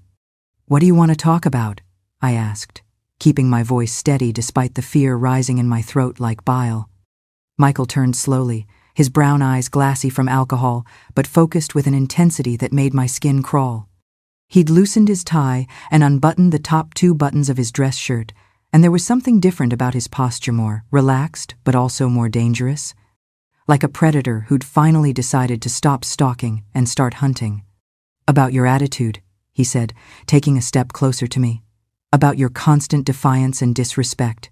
About the fact that you seem to think you can ignore my authority in my own house." I backed toward the kitchen door, but Michael was faster, positioning himself between me and the exit with the smooth efficiency of someone who'd planned this confrontation carefully. The realization that this was premeditated, that he'd waited for Sarah to be gone, chosen a night when he'd have hours of uninterrupted time with mezzaned ice water through my veins. "I enrolled in AP English," I said, trying to project confidence I didn't feel. "Mrs. Chen approved the schedule change, and my grades are good enough to handle the coursework. I didn't think you'd mind as long as my academic performance doesn't suffer." Michael laughed, the sound containing no warmth or humor. "You didn't think I'd mind? Emma, you deliberately went behind my back after I'd explicitly forbidden you to take that class. That's not independence, that's insubordination. And insubordination has consequences." He was right, of course. I had deliberately defied his orders, working with Mrs. Chen to reinstate my original course schedule without telling him or Sarah. I justified the deception by telling myself that my education was too important to sacrifice to Michael's control issues. But standing there in the kitchen with nowhere to run, I realized I'd seriously underestimated the risks of challenging his authority. "I'm sorry," I said, hating the way my voice shook but hoping submission might de-escalate the situation. "I should have discussed it with you first. Maybe we can talk to Mrs. Chen tomorrow and work out a compromise." But Michael was beyond compromise now. Months of careful boundary testing had led to this moment, and the combination of alcohol and absolute privacy had finally given him the courage to take what he'd been planning to take all along. "It's too late for apologies," he said, moving closer until I was trapped between his body and the kitchen counter. "You've made it clear that you don't respect my authority, that you think you can do whatever you want without consequences. Well, tonight you're going to learn about consequences." His hands slammed down on the counter on either side of me, caging me in with his arms while his body pressed close enough that I could feel the heat radiating from his skin. The smell of whiskey on his breath mixed with his cologne to create a scent I would associate with terror for the rest of my life. "You've been testing me for months," Michael continued, his voice dropping to a whisper that was somehow more threatening than shouting would have been. "Walking around this house in your tight clothes, flirting with that Wilson boy, acting like you're too good for the family that took you in when you had nothing." The accusations were so far from reality that I almost laughed hysterically. I'd been wearing loose clothing for months, trying to avoid drawing his attention to my body. My friendship with Matthew was entirely innocent, and I'd never acted like I was too good for anyone. But logic had no place in Michael's twisted narrative.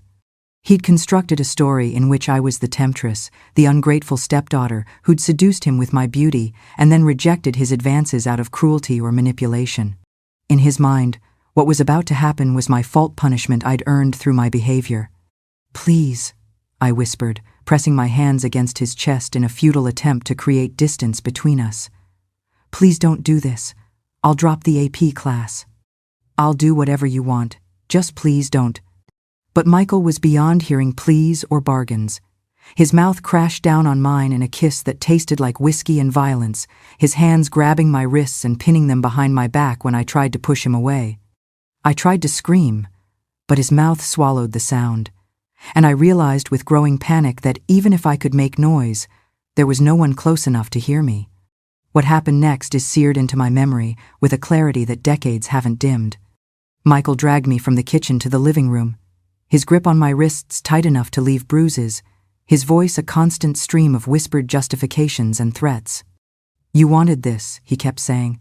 "You've been asking for this with your behavior. Don't pretend you didn't know this was coming." I fought him. God help me, I fought with every ounce of strength I possessed.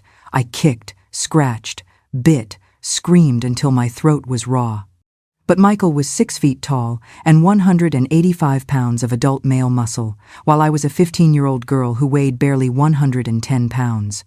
The outcome was never in doubt. When it was over, when Michael had taken what he'd wanted and left me broken and bleeding on the living room, Karpith stood up and adjusted his clothing, as if he'd just finished a business meeting. His expression was calm, almost satisfied, like a man who'd completed an unpleasant but necessary task. "Clean yourself up," he said, his voice matter-of-fact. "Your mother will be home in a few hours, and you don't want her to see you like this. And Amaya, if you ever tell anyone about tonight, I'll make sure everyone knows you seduced me.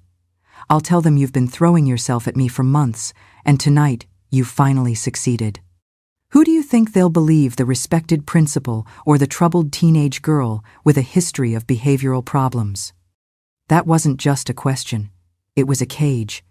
He used the town's respect for him as the very bars that locked me in. When a monster wears the cloak of a good man, your truth becomes a lie nobody wants to hear. He left me there on the carpet, naked and shivering, and more alone than I'd ever been in my life. It was a perfect cage, built not with iron bars, but with the trust and respect of an entire community.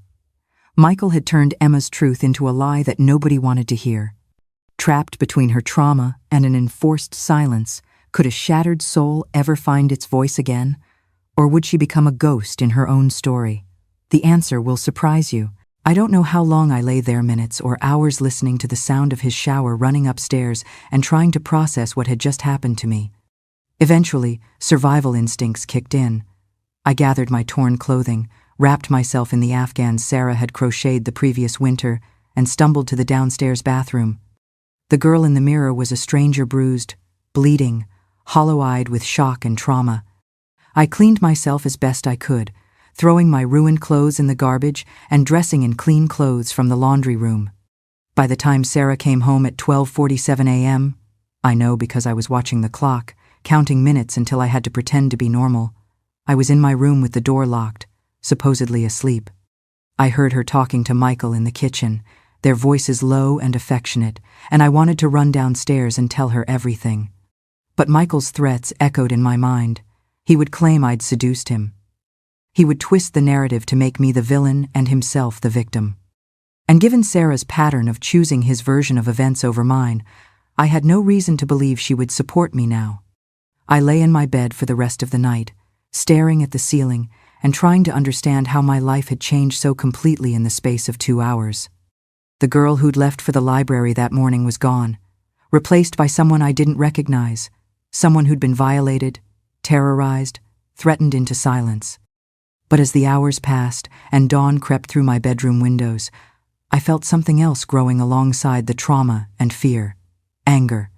Pure, white-hot anger that burned like acid in my veins. Michael Stevens had destroyed my innocence, stolen my sense of safety, violated my body in the worst possible way, but he'd made one crucial mistake. He'd left me alive. And as long as I was alive, I could fight back. I didn't know how yet. I didn't know when.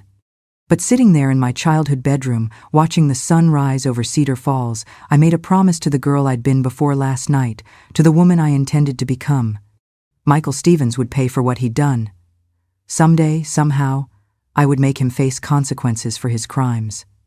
The war had escalated beyond anything I'd imagined. But I was still standing, still breathing, still capable of fighting for justice, and fight I would. The first week after the assault passed in a fog of numbness and mechanical routine. I attended the first days of junior year at Cedar Falls High, sat through classes where teachers' voices sounded like they were coming from underwater, completed assignments with a precision that surprised even me. My body moved through the familiar motions of teenage life, but my mind was somewhere else, entirely hovering above the scene of my violation, watching a girl who looked like me pretend that nothing had changed. Michael was the picture of normalcy during those first days. He greeted me at breakfast with the same paternal warmth he'd always displayed in front of Sarah, asked about my classes and homework assignments, offered to help with difficult subjects. The performance was masterful, so convincing that I almost wondered if I'd imagined the entire assault. But the bruises on my wrists were real, hidden under long sleeves even in the September heat. The soreness between my legs was real, a constant reminder of what had been taken from me. And the way Michael looked at me when Sarah wasn't watching with a satisfaction that was both possessive and threatening, that was real too. "You're very quiet this morning," Sarah observed on the Wednesday of my first week back at school. She was rushing around the kitchen, preparing for another long day at Miller's Pharmacy, but she paused long enough to study my face with concern. "Are you feeling all right? You've seemed tired lately." I forced a smile, the expression feeling like a mask that didn't quite fit my face. "Just adjusting to the new schedule. Junior year is more demanding than I expected." Michael looked up from his newspaper, his brown eyes meeting mine with a warning that was subtle but unmistakable. "Emma's been working very hard," he said, his voice warm with pride. "She's taking on a challenging course load, but I'm confident she can handle it. She's a very mature young woman." The word mature coming from his mouth made my stomach turn, but I managed to maintain my smile until Sarah finished her coffee and left for work. The moment her car pulled out of the driveway, Michael's demeanor shifted subtly, the paternal warmth fading to reveal something colder and more calculating. "You're handling this very well," he said, folding his newspaper with deliberate precision. "I was worried you might do something dramatic, tell stories, make accusations. But you're proving to be much more sensible than I expected." I stared at him across the kitchen table, unable to comprehend the casual way he discussed my rape, as if it were a business transaction we'd both agreed to. "You think I'm okay with what you did?" I whispered, my voice hoarse from disuse. Michael tilted his head, studying me with the detached interest of a scientist observing a laboratory specimen. "I think you're smart enough to understand reality," he said. "What happened between us was inevitable. You've been sending signals for months, walking around this house in your tight clothes, flirting and teasing until something had to give. I tried to resist, but you made it impossible."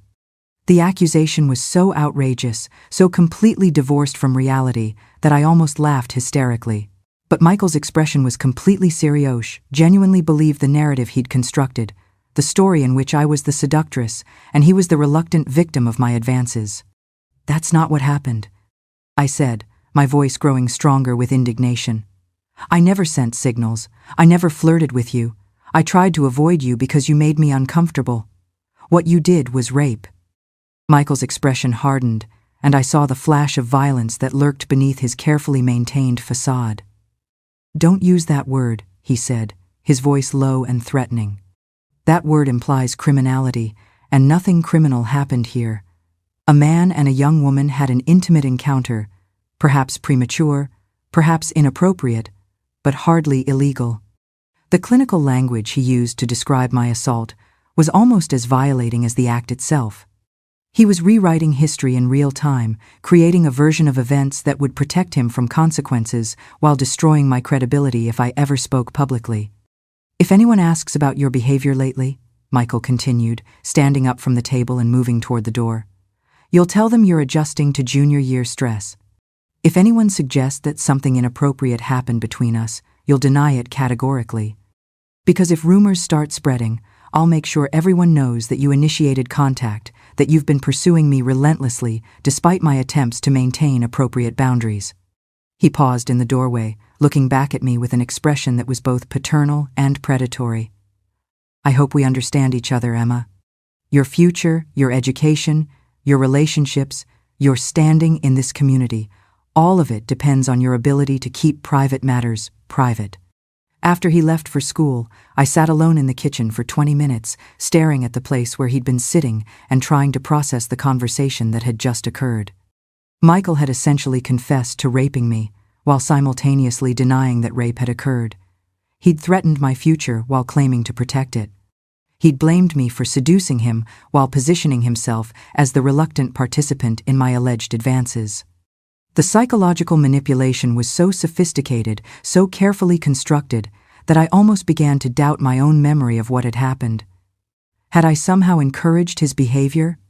Was there something in my appearance or demeanor that had sent the wrong signals? Could a 15-year-old girl really be blamed for seducing a 42-year-old man? But then, I remembered the fear, the pain, the way I'd fought and screamed and begged him to stop. I remembered the blood on the carpet, the tears that had burned my eyes, the violation that had left me feeling empty and broken. Whatever signals Michael thought he'd received, nothing I had done or failed to do could justify what he'd taken from me. Matthew was the first to notice the change in my behavior, though I'd tried desperately to hide the trauma from everyone around me. We met at the library after school as we had hundreds of times before, but sitting across from him at our usual table, I felt like a fraud pretending to be the same girl he'd known for years when everything fundamental about me had changed. "Emma," he said quietly, setting down his pencil and studying my face with the artist's eye that missed nothing. "What happened to you?" The question was so direct, so perceptive, that I almost broke down completely. Matthew saw mine in a way that no one else had bothered to look. But Michael's threats echoed in my mind, and I forced myself to maintain the facade of normalcy.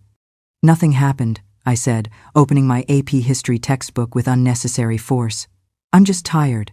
Junior year is more stressful than I expected." Matthew wasn't buying the explanation. He'd known me too long, seen me through too many genuine struggles, to be fooled by surface performances. "Emma, you look like someone who's seen a ghost. More than that, you look like someone who's become a ghost. Whatever's wrong, you don't have to carry it alone." I wanted to tell him everything, to pour out the whole horrible story and let him help me figure out what to do next.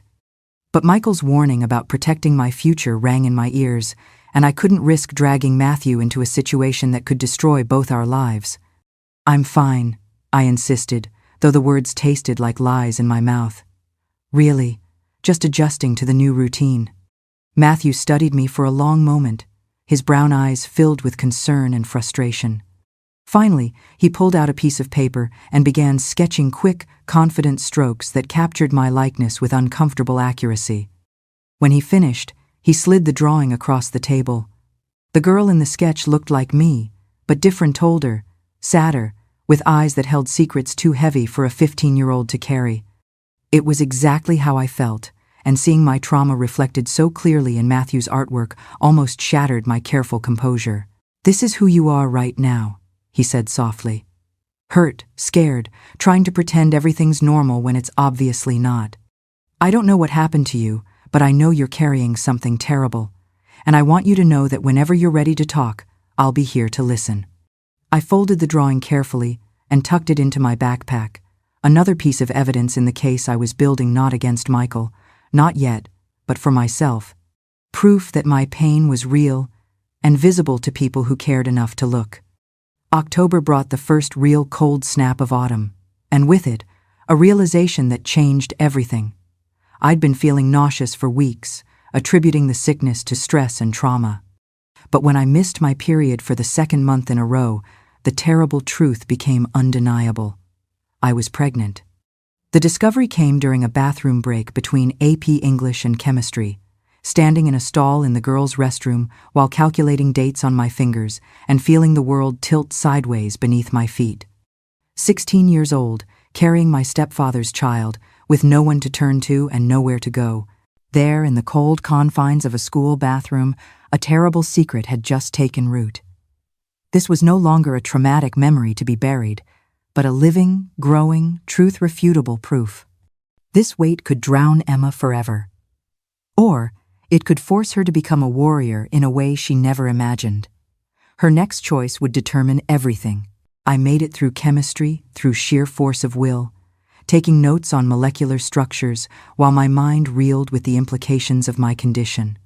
Michael had destroyed my innocence, stolen my sense of safety, and now his assault had created a life that would forever tie me to my abuser. The walk home from school that afternoon felt like a death march. Every step brought me closer to the house where I'd been violated, closer to the man who'd created this impossible situation. Mrs. Elena was still in Phoenix, Matthew was at soccer practice, and Sarah wouldn't be home for hours. I would have to face this crisis alone. Michael was in his home office when I arrived, door slightly ajar, typing something on his computer. The sound of the keys clicking reminded me of insect small, persistent, invasive. I stood in the hallway for several minutes, gathering courage for a conversation I'd never imagined having. "Michael," I said, knocking on the doorframe to announce my presence. "I need to talk to you." He looked up from his computer, his expression shifting from mild annoyance to predatory interest when he saw my face. "Emma, come in, close the door. You look upset about something." I remained in the doorway, unwilling to trap myself in a small space with him again. "I'm pregnant," I said, the words falling like stones into the silence between us. Michael's expression went through a series of changes: surprise, calculation, and finally a cold satisfaction that made my skin crawl. "Are you certain?" he asked, his voice carefully neutral. 2 months late," I said. "Morning sickness. Yes, I'm certain." Michael leaned back in his desk chair, steepling his fingers as he considered this new development. "Well," he said finally, "this certainly complicates things. Have you told anyone else?" I shook my head, unable to speak past the lump in my throat. "Good," Michael said, standing up and moving toward me with the slow, deliberate movements of a predator approaching wounded prey. "That was smart. Teenage pregnancy can be very damaging to a girl's reputation, especially when the father is unknown." "The father isn't unknown," I said, backing toward the stairs. "You're the father." Michael smiled, the expression containing no warmth or acknowledgement. "Am I? Emma, you're a beautiful young woman with many male friends. That Wilson boy, for instance, he's been very attentive lately, and I'm sure there are others at school who've caught your eye. It would be very difficult to prove paternity, especially when the alleged father is a respected member of the community." The threat was clear. If I accused him of rape, he would claim the pregnancy resulted from promiscuous behavior with boys my own age. My reputation would be destroyed, my credibility undermined, and he would emerge unscathed from the scandal. "What do you want me to do?" I whispered, hating myself for asking but desperate for guidance in a situation that felt completely hopeless. Michael considered the question for a long moment, his brown eyes calculating various possibilities. "There are options," he said finally. "Medical procedures that can resolve unfortunate situations discreetly. I know a doctor in Toledo who specializes in helping young women who've made mistakes. No one would ever know." The suggestion hit me like a physical blow. Michael wanted me to abort his child to eliminate the evidence of his crime, while pretending that nothing had ever happened between us. But the idea of ending the pregnancy felt wrong in a way I couldn't articulate, not because of moral objections, but because this child was part of me, innocent of its father's crimes. "No," I said, the word coming out stronger than I'd expected. "I'm keeping the baby." Michael's expression darkened, and I saw the flash of anger that warned me I'd given the wrong answer. "Emma, you're 16 years old. You can't possibly understand the implications of single motherhood at your age. Your education, your future, your prospects for marriage, all of it would be destroyed by one foolish decision." "My foolish decision?" I repeated, incredulous. "You're the one who raped me. You're the one who created this situation. Don't pretend this pregnancy is the result of my poor judgment." Michael moved faster than I could react, his hand shooting out to grab my wrist in a grip that was tight enough to leave bruises. "Listen to me very carefully," he said, his voice low and threatening. "If you insist on keeping this baby, you will never identify me as the father. You will claim ignorance about paternity, suggest multiple possible fathers, whatever it takes to protect my reputation. Because if you ever try to connect me to this pregnancy, I will destroy you and everyone you care about." He released my wrist with a shove that sent me stumbling backward toward the stairs. "And Emma," he called after me as I fled toward my room, "if you think pregnancy will protect you from further attention, you're greatly mistaken. In fact, it might make things more interesting." I locked my bedroom door and collapsed on my bed, finally allowing the tears I'd been holding back to fall. The situation was impossible, pregnant at 16 by a stepfather who denied responsibility, threatened by a man who held all the power in my small community. But as I lay there crying, I felt something stir inside me, not just the physical presence of the developing child, but a fierce protective instinct that was stronger than fear. This baby was innocent. This baby deserved protection. And if the adults in my life wouldn't stand up to Michael Stevens, then I would have to find a way to protect us both. The war had escalated beyond anything I'd imagined. But I was no longer fighting just for myself. I was fighting for two. Hiding a pregnancy in a small town like Cedar Falls required the kind of strategic planning usually reserved for military operations. Every outfit had to be carefully chosen for maximum concealment. Every excuse for fatigue or nausea perfectly calibrated to avoid suspicion. At 12 weeks, my body was beginning to betray the secret I was desperate to keep, and I found myself studying pregnant women with the intensity of a scholar, learning the art of camouflage from observation. Mrs. Patterson from across the street had been pregnant twice during my childhood, and I remembered how she'd worn empire waist dresses and loose cardigans for months before anyone realized her condition. Mrs. Chen at the guidance office had hidden her pregnancy until her 6th month by wearing blazers and carrying strategic folders.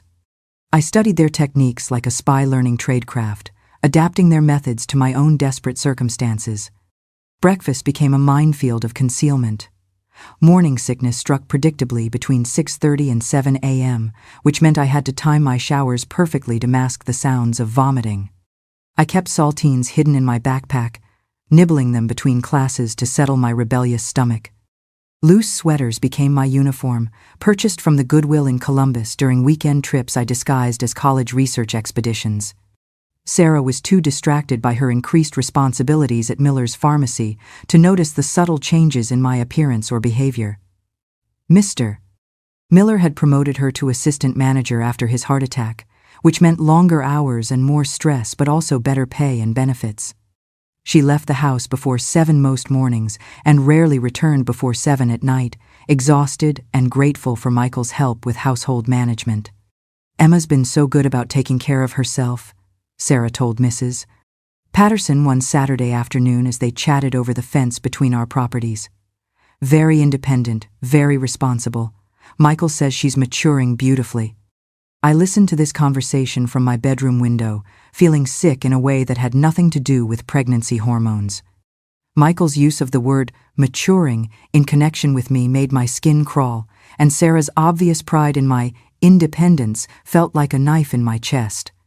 If she only knew what her beloved husband had done to her daughter, how his definition of maturity, involved violations that no child should ever endure.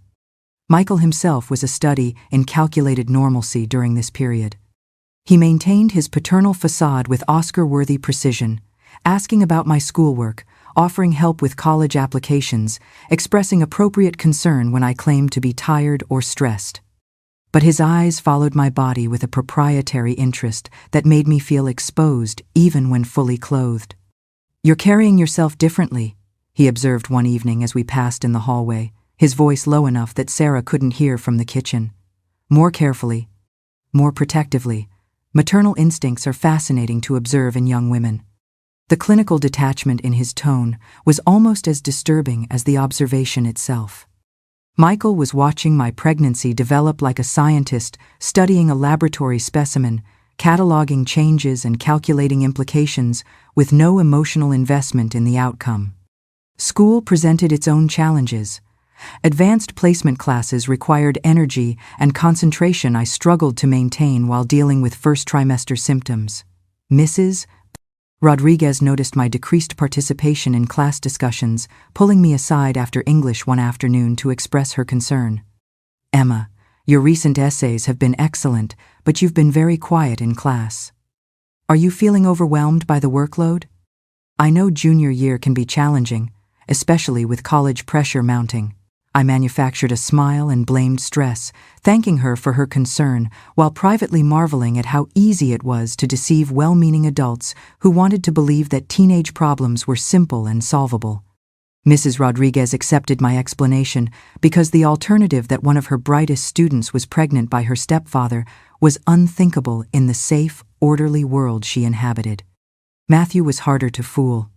His artist's eye caught details that others missed, and his genuine concern made him persistent in a way that well-meaning teachers were not. We still met at the library most afternoons, but our study sessions had become exercises in careful performance on my part and growing frustration on his. "You're disappearing," he said one November afternoon as we sat at our usual table, surrounded by textbooks we were both pretending to read. "Physically you're here, but mentally you're somewhere else entirely. What's happening to you, Emma? What are you so afraid to tell me?" I wanted to tell him everything about the rape, the pregnancy, the impossible situation I found myself trapped in with no visible escape route. But Michael's threats echoed constantly in my mind, and I couldn't risk dragging Matthew into a conflict that could destroy his future as well as my own. "I'm pregnant," I whispered, the words slipping out before I could stop them. Matthew's pencil froze halfway through a sketch, his brown eyes widening with shock and concern. "Pregnant," he repeated, his voice carefully neutral. "How far along?" 12 weeks, I said, staring at my hands rather than meeting his gaze. "I haven't told anyone else. I don't know what to do." Matthew was quiet for a long moment, processing this information with the same careful attention he brought to his artwork. Finally, he asked, "The father?" I shook my head, unable to form the words that would expose Michael's crime. "I can't tell you that. I can't tell anyone that. It's complicated." Matthew studied my face with uncomfortable intensity, and I saw the moment when understanding dawned in his eyes. He didn't know the specific details, but he understood that the pregnancy was the result of something traumatic, something I couldn't discuss openly. "Okay," he said simply. "What do you need? How can I help?" The immediate acceptance, the lack of judgment or demands for details, almost broke my careful composure. Matthew didn't need to know who or how or why, he only needed to know that I was in trouble and required support. "I need to keep it secret for now," I said. "I need time to figure out what to do next, and I need someone who believes that I didn't want this to happen." "I believe you," Matthew said immediately. "Whatever happened, whoever is responsible, I believe you didn't choose this, and I'll help you keep the secret for as long as you need." From that day forward, Matthew became my co-conspirator in the art of concealment. He helped me research pregnancy symptoms and management techniques using the library computers to print articles I could study at home. He accompanied me on shopping trips for loose clothing, providing cover stories about art supply expeditions when anyone asked about our activities. Most importantly, he provided emotional support that kept me functional during the darkest period of my life. Matthew never pressured me for details about the father's identity, never suggested solutions I wasn't ready to consider, never made me feel judged or ashamed for my condition. His friendship was a lifeline that kept me connected to humanity during weeks when I felt more like a ghost than a person. Mrs. Elena returned from Phoenix in late November, and her presence in the house next door was like the return of sunlight after a long, dark winter. I hadn't realized how much I'd missed her wisdom and warmth until I saw her working in her garden again, tending to plants that had survived her absence through careful preparation and stubborn resilience. I waited 3 days before visiting, using the time to practice conversations and prepare for questions I knew she would ask. Mrs. Elena had a gift for seeing through deception, and I suspected that hiding my pregnancy from her would be impossible. But I needed her guidance more than I feared her disapproval. "Mija," she said when I knocked on her kitchen door, pulling me into a hug that smelled like flour and vanilla and home. "You look tired, thin. Have you been eating enough? Taking care of yourself?" We sat at her familiar kitchen table, Maria practicing piano in the living room, while the orange tabby cat dozed in a patch of afternoon sunlight. Mrs. Elena served hot chocolate and homemade cookies, studying my face with the sharp attention of someone who'd spent decades reading people's secrets. "Tell me," she said simply, and the words tumbled out of me like water from a broken dam. I told her about the assault, the pregnancy, Michael's threats and manipulations. I told her about the impossibility of reporting him to authorities who wouldn't believe a teenage girl over a respected principal. I told her about Sarah's willful blindness and my growing isolation from everyone I'd once trusted. Mrs. Elena listened without interruption, her dark eyes growing harder with each detail I shared. When I finished, she was quiet for a long moment, her weathered hands clasped tightly in her lap. "Mija," she said finally, "this man has committed crimes that demand justice, but you're right that seeking justice through traditional channels will be difficult. Men like your stepfather are skilled at protecting themselves, at making their victims look like liars or troublemakers." She stood up and moved to the window, looking out at the garden where winter was already claiming the last of the autumn flowers. But justice doesn't always come through official channels. Sometimes it requires patience, planning, and the careful accumulation of evidence that can't be dismissed or denied. "What do you mean?" I asked, though I suspected I already knew the answer. Mrs. Elena turned back to me, her expression serious but determined. "I mean, we build a case against him, systematically, methodically, thoroughly. We document everything, every threat, every inappropriate comment, every instance of abuse. We gather evidence until we have something so overwhelming that even his supporters can't ignore it." She returned to the table, pulling out a notebook and pen from a kitchen drawer. "First, we ensure your safety and the safety of your baby. Then we plan for justice. Real justice, not the kind that depends on convincing people who don't want to believe uncomfortable truths." And this was the story's pivotal moment. The war was no longer a war of one. Out of the darkness of despair, an alliance was forged. Mrs. Elena didn't just offer comfort, she offered a strategy. From this point on, every tear, every threat, every moment of pain would not be forgotten. They would become ammunition in a carefully calculated plan for justice, and the predator was about to learn that his prey was not alone. That afternoon marked the beginning of a different kind of education. Mrs. Elena taught me to think strategically about evidence collection, to plan for long-term goals rather than immediate relief. She showed me how to document conversations with precise details, how to photograph evidence without arousing suspicion, how to build relationships with potential allies who might support me when the time came to speak publicly. "Justice is a slow process," she explained as we organized my evidence log into a more systematic format. "But patience is a weapon that predators don't expect from their victims. They think fear and shame will keep you silent forever. They don't realize that time can work in your favor if you use it wisely." Sophia Rose Johnson entered the world at 3:47 a.m. on a Tuesday morning, 8 pounds and 2 ounces of perfect possibility, wrapped in the softest pink blanket the Cedar Falls Community Hospital could provide. She arrived 3 weeks early, perhaps sensing that her mother needed the element of surprise to maintain the elaborate deception that had carried us this far. The labor pains had started during my AP history exam, sharp contractions that I'd initially mistaken for test anxiety. I'd managed to complete the essay questions about World War II while breathing through increasingly intense spasms, my pencil moving across the paper even as my body prepared to bring new life into a world that had shown me both its darkest cruelties and its unexpected kindnesses. Mrs. Rodriguez had noticed my distress during the final 30 minutes of the exam, her concerned expression prompting me to perfect my performance of stressed student rather than woman in labor. "Just nervous about college applications," I'd whispered when she'd asked if I needed anything, and she'd nodded sympathetically, having seen dozens of ambitious students crack under the pressure of junior year. I'd made it home by 4:30 p.m., greeting Sarah with casual normalcy while my body screamed warnings that time was running short. Michael was at a district meeting in Columbus, a fortuitous absence that meant I wouldn't have to perform for his benefit while managing the final stages of labor.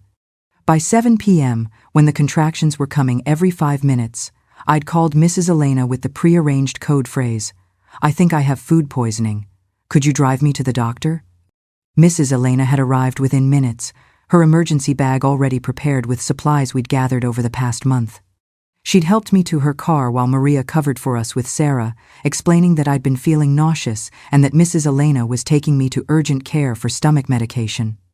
The drive to Cedar Falls Community Hospital was a blur of increasingly intense contractions and Mrs. Elena's steady voice guiding me through breathing exercises she'd learned during her own 6 pregnancies. "Breathe, Mija," she'd repeated like a mantra. "Focus on meeting your daughter, everything else can wait." Dr. Patricia Wu, the emergency room physician who'd examined me, had been professional but kind when I'd registered as an unmarried 17-year-old with no clear paternity information. Cedar Falls was a small enough community that unwed teenage mothers were unusual but not unheard of, and Dr. Wu had treated my situation with matter-of-fact compassion that helped me maintain dignity during the most vulnerable hours of my life. "Father's name?" the intake nurse had asked, her pen poised over the forms that would make Sophia's existence official. "Unknown," I'd replied, the lie bitter in my mouth but necessary for our protection. Michael's threats about destroying my credibility if I ever named him echoed constantly in my mind, and I couldn't risk his retaliation until I was stronger, until I had a plan that could protect both Sophia and myself. Labor had been intense but mercifully brief for a first birth. Dr. Wu had explained that teenage mothers often experienced faster deliveries, their young bodies more efficient at the ancient process of bringing forth life. Mrs. Elena had stayed with me throughout, holding my hand during contractions and whispering prayers in Spanish that seemed to ease the pain more effectively than any medical intervention. When Sophia finally emerged, purple and slippery, and screaming with indignation at being forced from her warm sanctuary, I'd understood immediately why women throughout history had been willing to die for their children. The love that flooded through me was unlike anything I'd ever experienced, primal and fierce, and completely transformative. "She's beautiful, Doctor," Wu had said, placing Sophia on my chest while the umbilical cord still connected us. "Perfect APGAR scores, strong lungs, good muscle tone. You've done excellent work, Emma." Sophia's first cry had been a declaration of independence, an announcement that she intended to be heard regardless of the circumstances of her conception. She'd opened her eyes almost immediately, dark blue like all newborns, but somehow already showing hints of the intelligence that would define her character. When she'd wrapped her tiny fingers around my thumb, I'd made a silent promise that she would grow up knowing her own worth, that no one would ever make her feel ashamed of her origins or afraid of using her voice. Mrs. Elena had cried openly as she'd watched me hold my daughter for the first time. "She looks like you," she'd whispered, "but stronger. She's going to change the world, this one." The next 24 hours had been a delicate balance of medical care and strategic planning. Mrs. Elena had handled communications with Sarah, explaining that my food poisoning had required an overnight stay for 4 fluids and observation. The story was plausible enough that Sarah had accepted it without demanding to visit, especially since Mrs. Elena had assured her that I was resting comfortably and would be home the following evening. Michael had called the hospital directly, his principal's authority convincing the nursing staff to provide information about my condition. But Mrs. Elena had anticipated this possibility, working with Dr. Wu to ensure that my medical records listed her as my emergency contact and legal guardian for the duration of my stay. Michael's inquiries had been politely deflected with references to patient privacy laws and HIPAA regulations. Breastfeeding had been challenging at first, both Sophia and I learning the ancient dance between mother and child. The lactation consultant, a patient woman named Joyce who'd helped hundreds of new mothers, had taught me positioning techniques and encouraged me through the frustration of those first attempts. "Every baby is different," she'd explained. "Sophia will tell you what she needs if you listen to her cues." By the second day, we'd found our rhythm. Sophia was a focused, determined nurser who approached feeding with the same intensity she would later bring to every challenge in her life. She'd latch on with surprising strength for such a small creature, her dark eyes studying my face with the serious concentration of someone trying to memorize important information. Discharge planning had required careful coordination with Mrs. Elena, who'd agreed to take Sophia and me to her house for the first week while I recovered from delivery. The official story was that my food poisoning had been followed by a mild case of pneumonia that required continued rest and monitoring. Dr. Wu had provided medical documentation supporting this narrative, understanding without being told that complex family dynamics were involved. Sarah had visited exactly once during my supposed illness, arriving at Mrs. Elena's house with chicken, soup, and magazines but leaving quickly when I'd claimed fatigue and fever. She'd been satisfied with seeing me awake and coherent, too busy with work responsibilities to notice the subtle changes in my body that indicated recent childbirth. Michael had not visited at all, which Mrs. Elena and I had counted as a blessing. The most difficult moment had come when Sarah had asked about returning to school for the final weeks of junior year. "You've missed 2 weeks already," she'd said, sitting on the edge of Mrs. Elena's guest bed where I'd been supposedly recovering. "Dr. Wu says you're well enough for light activity. Don't you think you should finish your AP exams?" I'd manufactured appropriate concern about academic performance while privately calculating how to manage newborn care and high school attendance. Mrs. Elena had provided the solution. Maria would help with childcare during school hours, and I would pump breast milk to maintain Sophia's nutrition during our separations. The plan was complicated and exhausting, but it would allow me to complete junior year while keeping Sophia's existence secret from the school community. Returning to 412 Maple Street after a week at Mrs. Elena's had felt like entering enemy territory. Every room held memories of Michael's abuse, and I'd had to steel myself against panic attacks while carrying Sophia through spaces that had once been associated with trauma and violation. But seeing her nursery guest room that Mrs. Elena and I had quietly converted during my supposed illness had given me strength. This was Sophia's home now, and I would transform it into a place of safety and love regardless of its dark history. Michael's reaction to my return had been carefully neutral, the performance of a concerned stepfather relieved by his stepdaughter's recovery. But I'd seen the calculation in his eyes as he'd studied my post-pregnancy body, noting the changes that careful clothing couldn't completely hide. He'd known immediately what had happened during my absence, but he'd said nothing in front of Sarah. "Feeling better?" he'd asked over dinner my first night home, his tone appropriately paternal but his eyes cold with warning. "Mrs. Elena said you were quite ill." But watching Sophia grow and develop during those early months had been the greatest joy of my life. She'd smiled for the first time at 6 weeks, a radiant expression that had made all the sleepless nights and careful deceptions worthwhile. She'd laughed at 8 weeks, a delighted giggle that had filled Mrs. Elena's kitchen with pure happiness. By 4 months, she was rolling over and reaching for toys, her personality already showing signs of the determination and intelligence that would define her character. "She's going to be trouble, Mrs. Elena had observed one afternoon as we'd watched Sophia systematically dismantle a toy rattle, her tiny fingers working with surprising dexterity to understand its construction. "The good kind of trouble. The kind that changes things." I'd hoped she was right. Sophia deserved a world where children were protected from predators, where women's voices were believed, where justice was possible even for victims without power or influence. I didn't know how to create that world, but holding my daughter in my arms, I'd felt determined to try. The first year of Sophia's life was ending, and with it, the fiction that had protected us both during her most vulnerable months.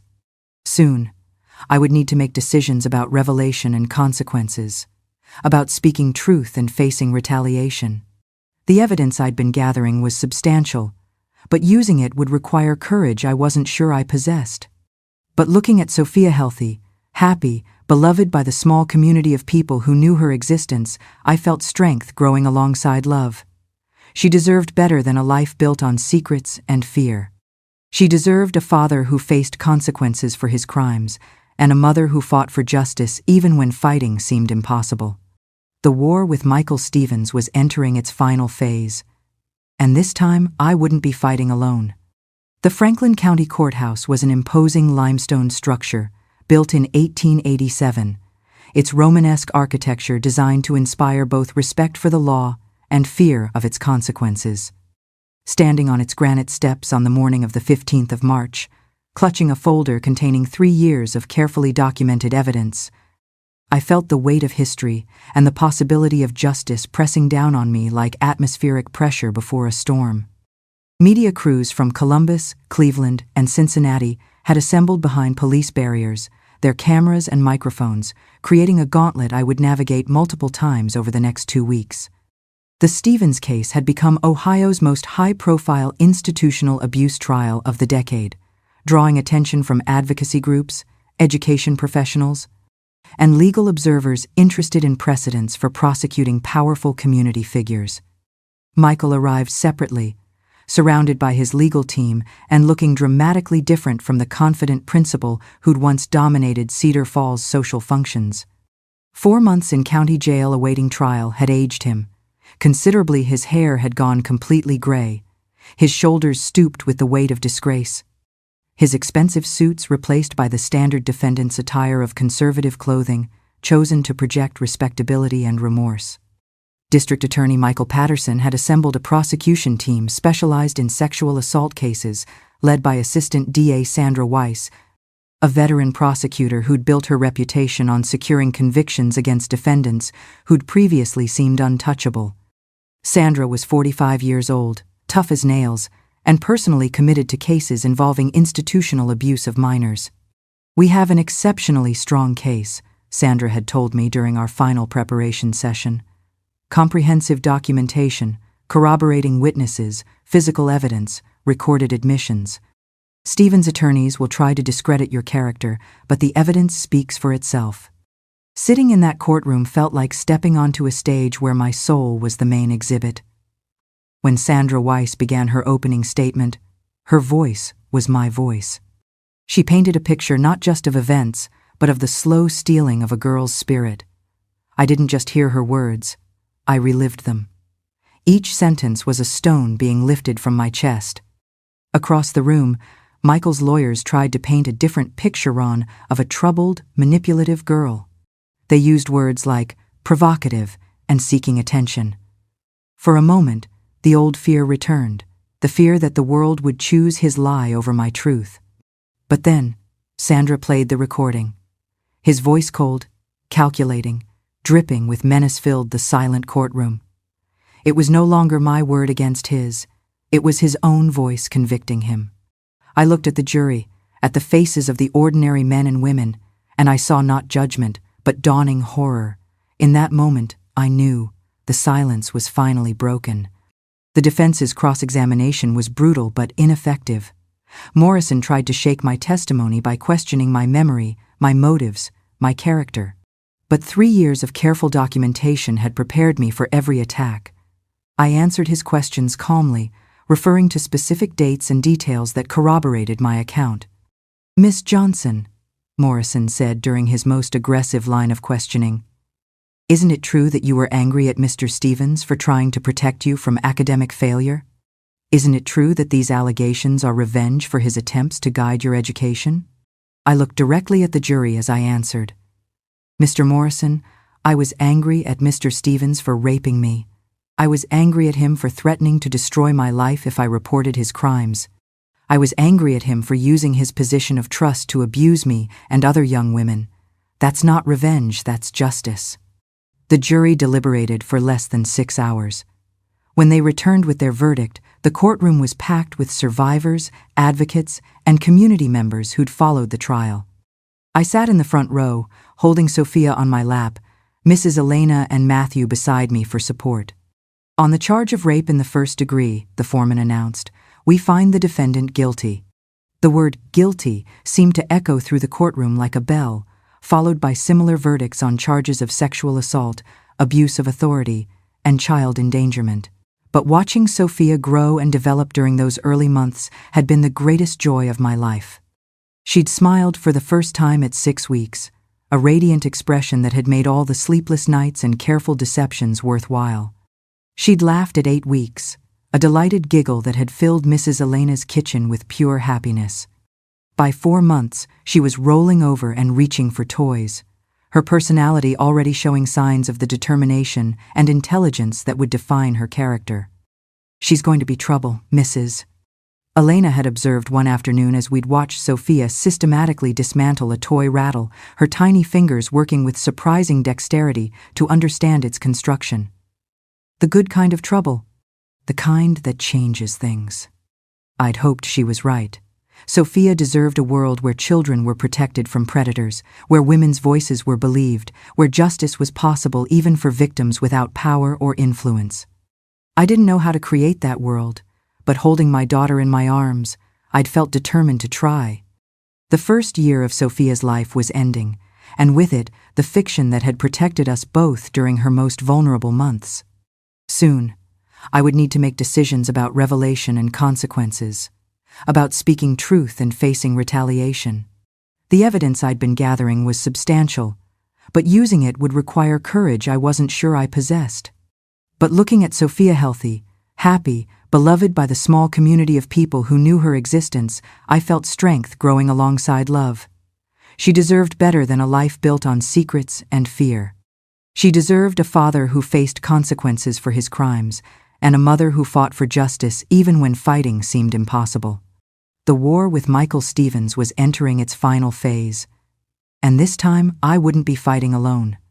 The Franklin County Courthouse was an imposing limestone structure, built in 1887, its Romanesque architecture designed to inspire both respect for the law and fear of its consequences. Standing on its granite steps on the morning of the 15th of March, clutching a folder containing 3 years of carefully documented evidence, I felt the weight of history and the possibility of justice pressing down on me like atmospheric pressure before a storm. Media crews from Columbus, Cleveland, and Cincinnati had assembled behind police barriers, their cameras and microphones, creating a gauntlet I would navigate multiple times over the next 2 weeks.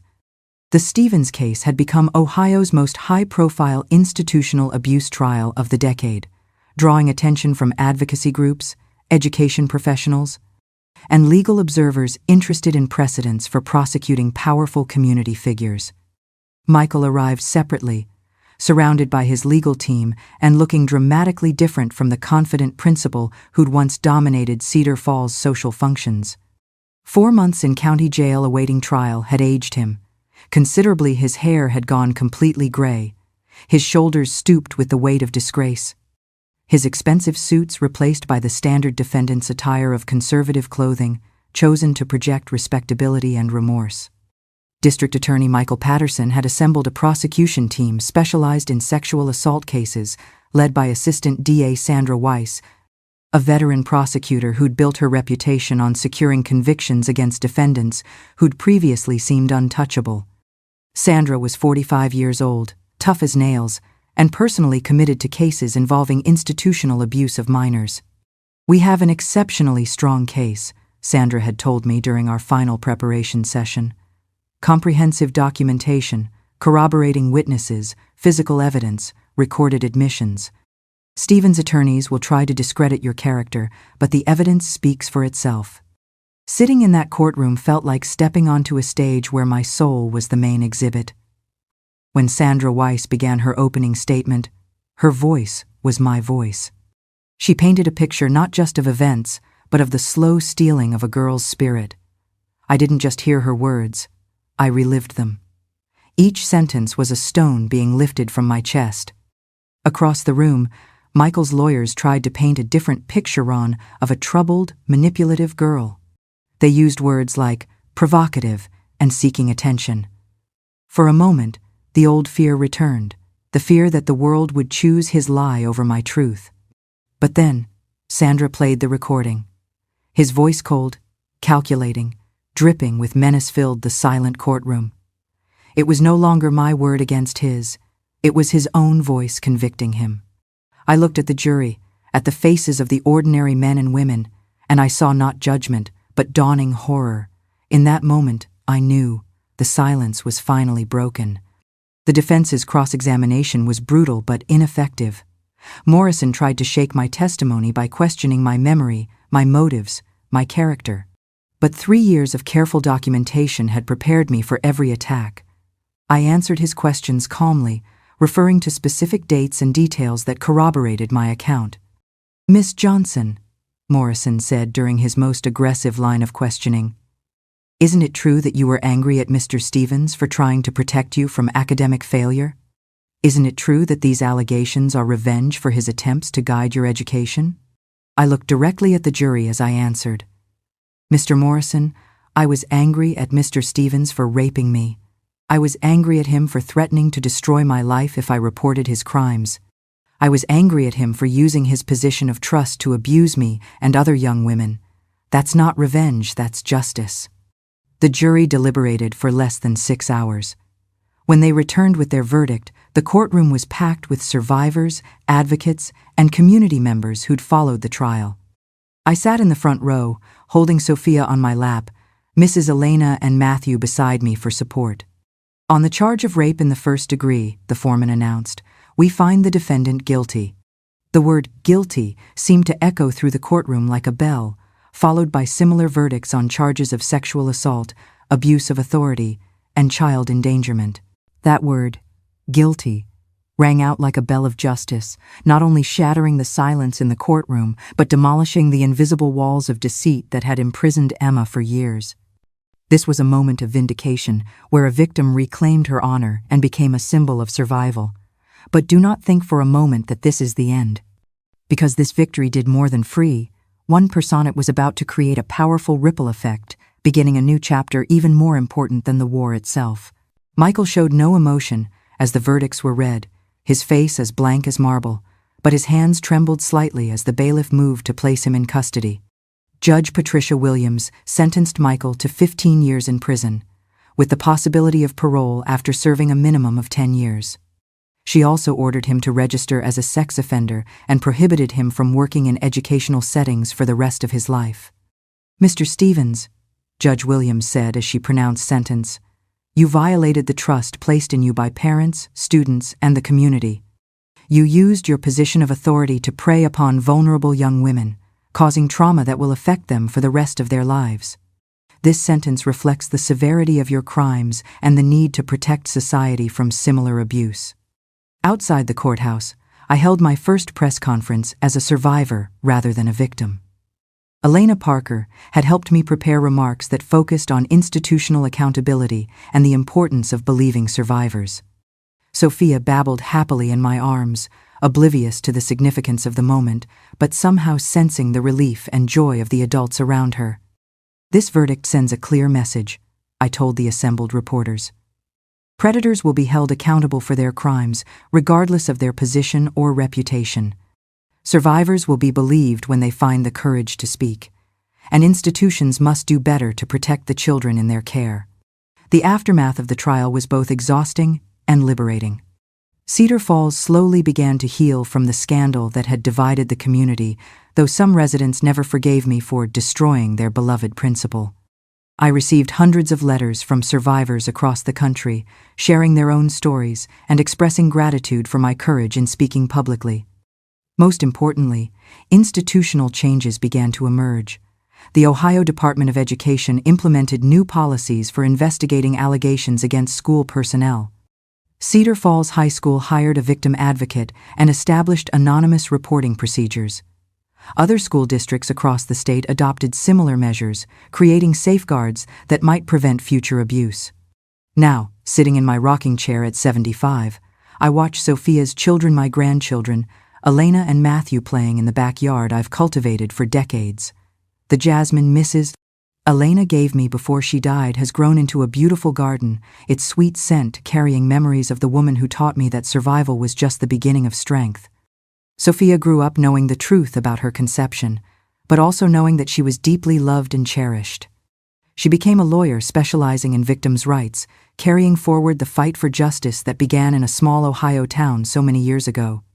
Her children bear the names of the people who saved our lives, Elena Martinez and Matthew Wilson, ensuring that their legacy of courage and compassion continues into the next generation. Matthew became a renowned artist, his paintings capturing the resilience of survivors and the beauty that can emerge from darkness. He married a kind woman named Sarah, and they had 3 children who call me Grandma Emma with the same affection Sophia once showed. We remained close throughout our lives, his friendship a constant source of strength and joy. Mrs. Elena lived to see her 92nd birthday, spending her final years surrounded by the dozens of children she'd helped save from abuse and neglect. Her funeral was attended by judges, social workers, survivors, and advocates from across the country, a testament to the lives she'd touched through her quiet courage and unwavering compassion. Michael Stevens died in prison in 2010, having served 12 years of his sentence. I felt no satisfaction in his death, only a quiet sense of closure that his ability to harm others had finally ended. Several other women came forward after his death, sharing stories of abuse they'd never reported, adding to the tragic legacy of pain he'd left behind. Sarah, my mother, never contacted me after the trial. She spent her remaining years in Florida, maintaining her belief that I'd destroyed an innocent man's life out of spite and attention-seeking. Her death certificate listed her as survived by no children, a final rejection that hurt less than I'd expected after decades of acceptance. But this story isn't about those who failed to protect mites, about those who did. It's about Mrs.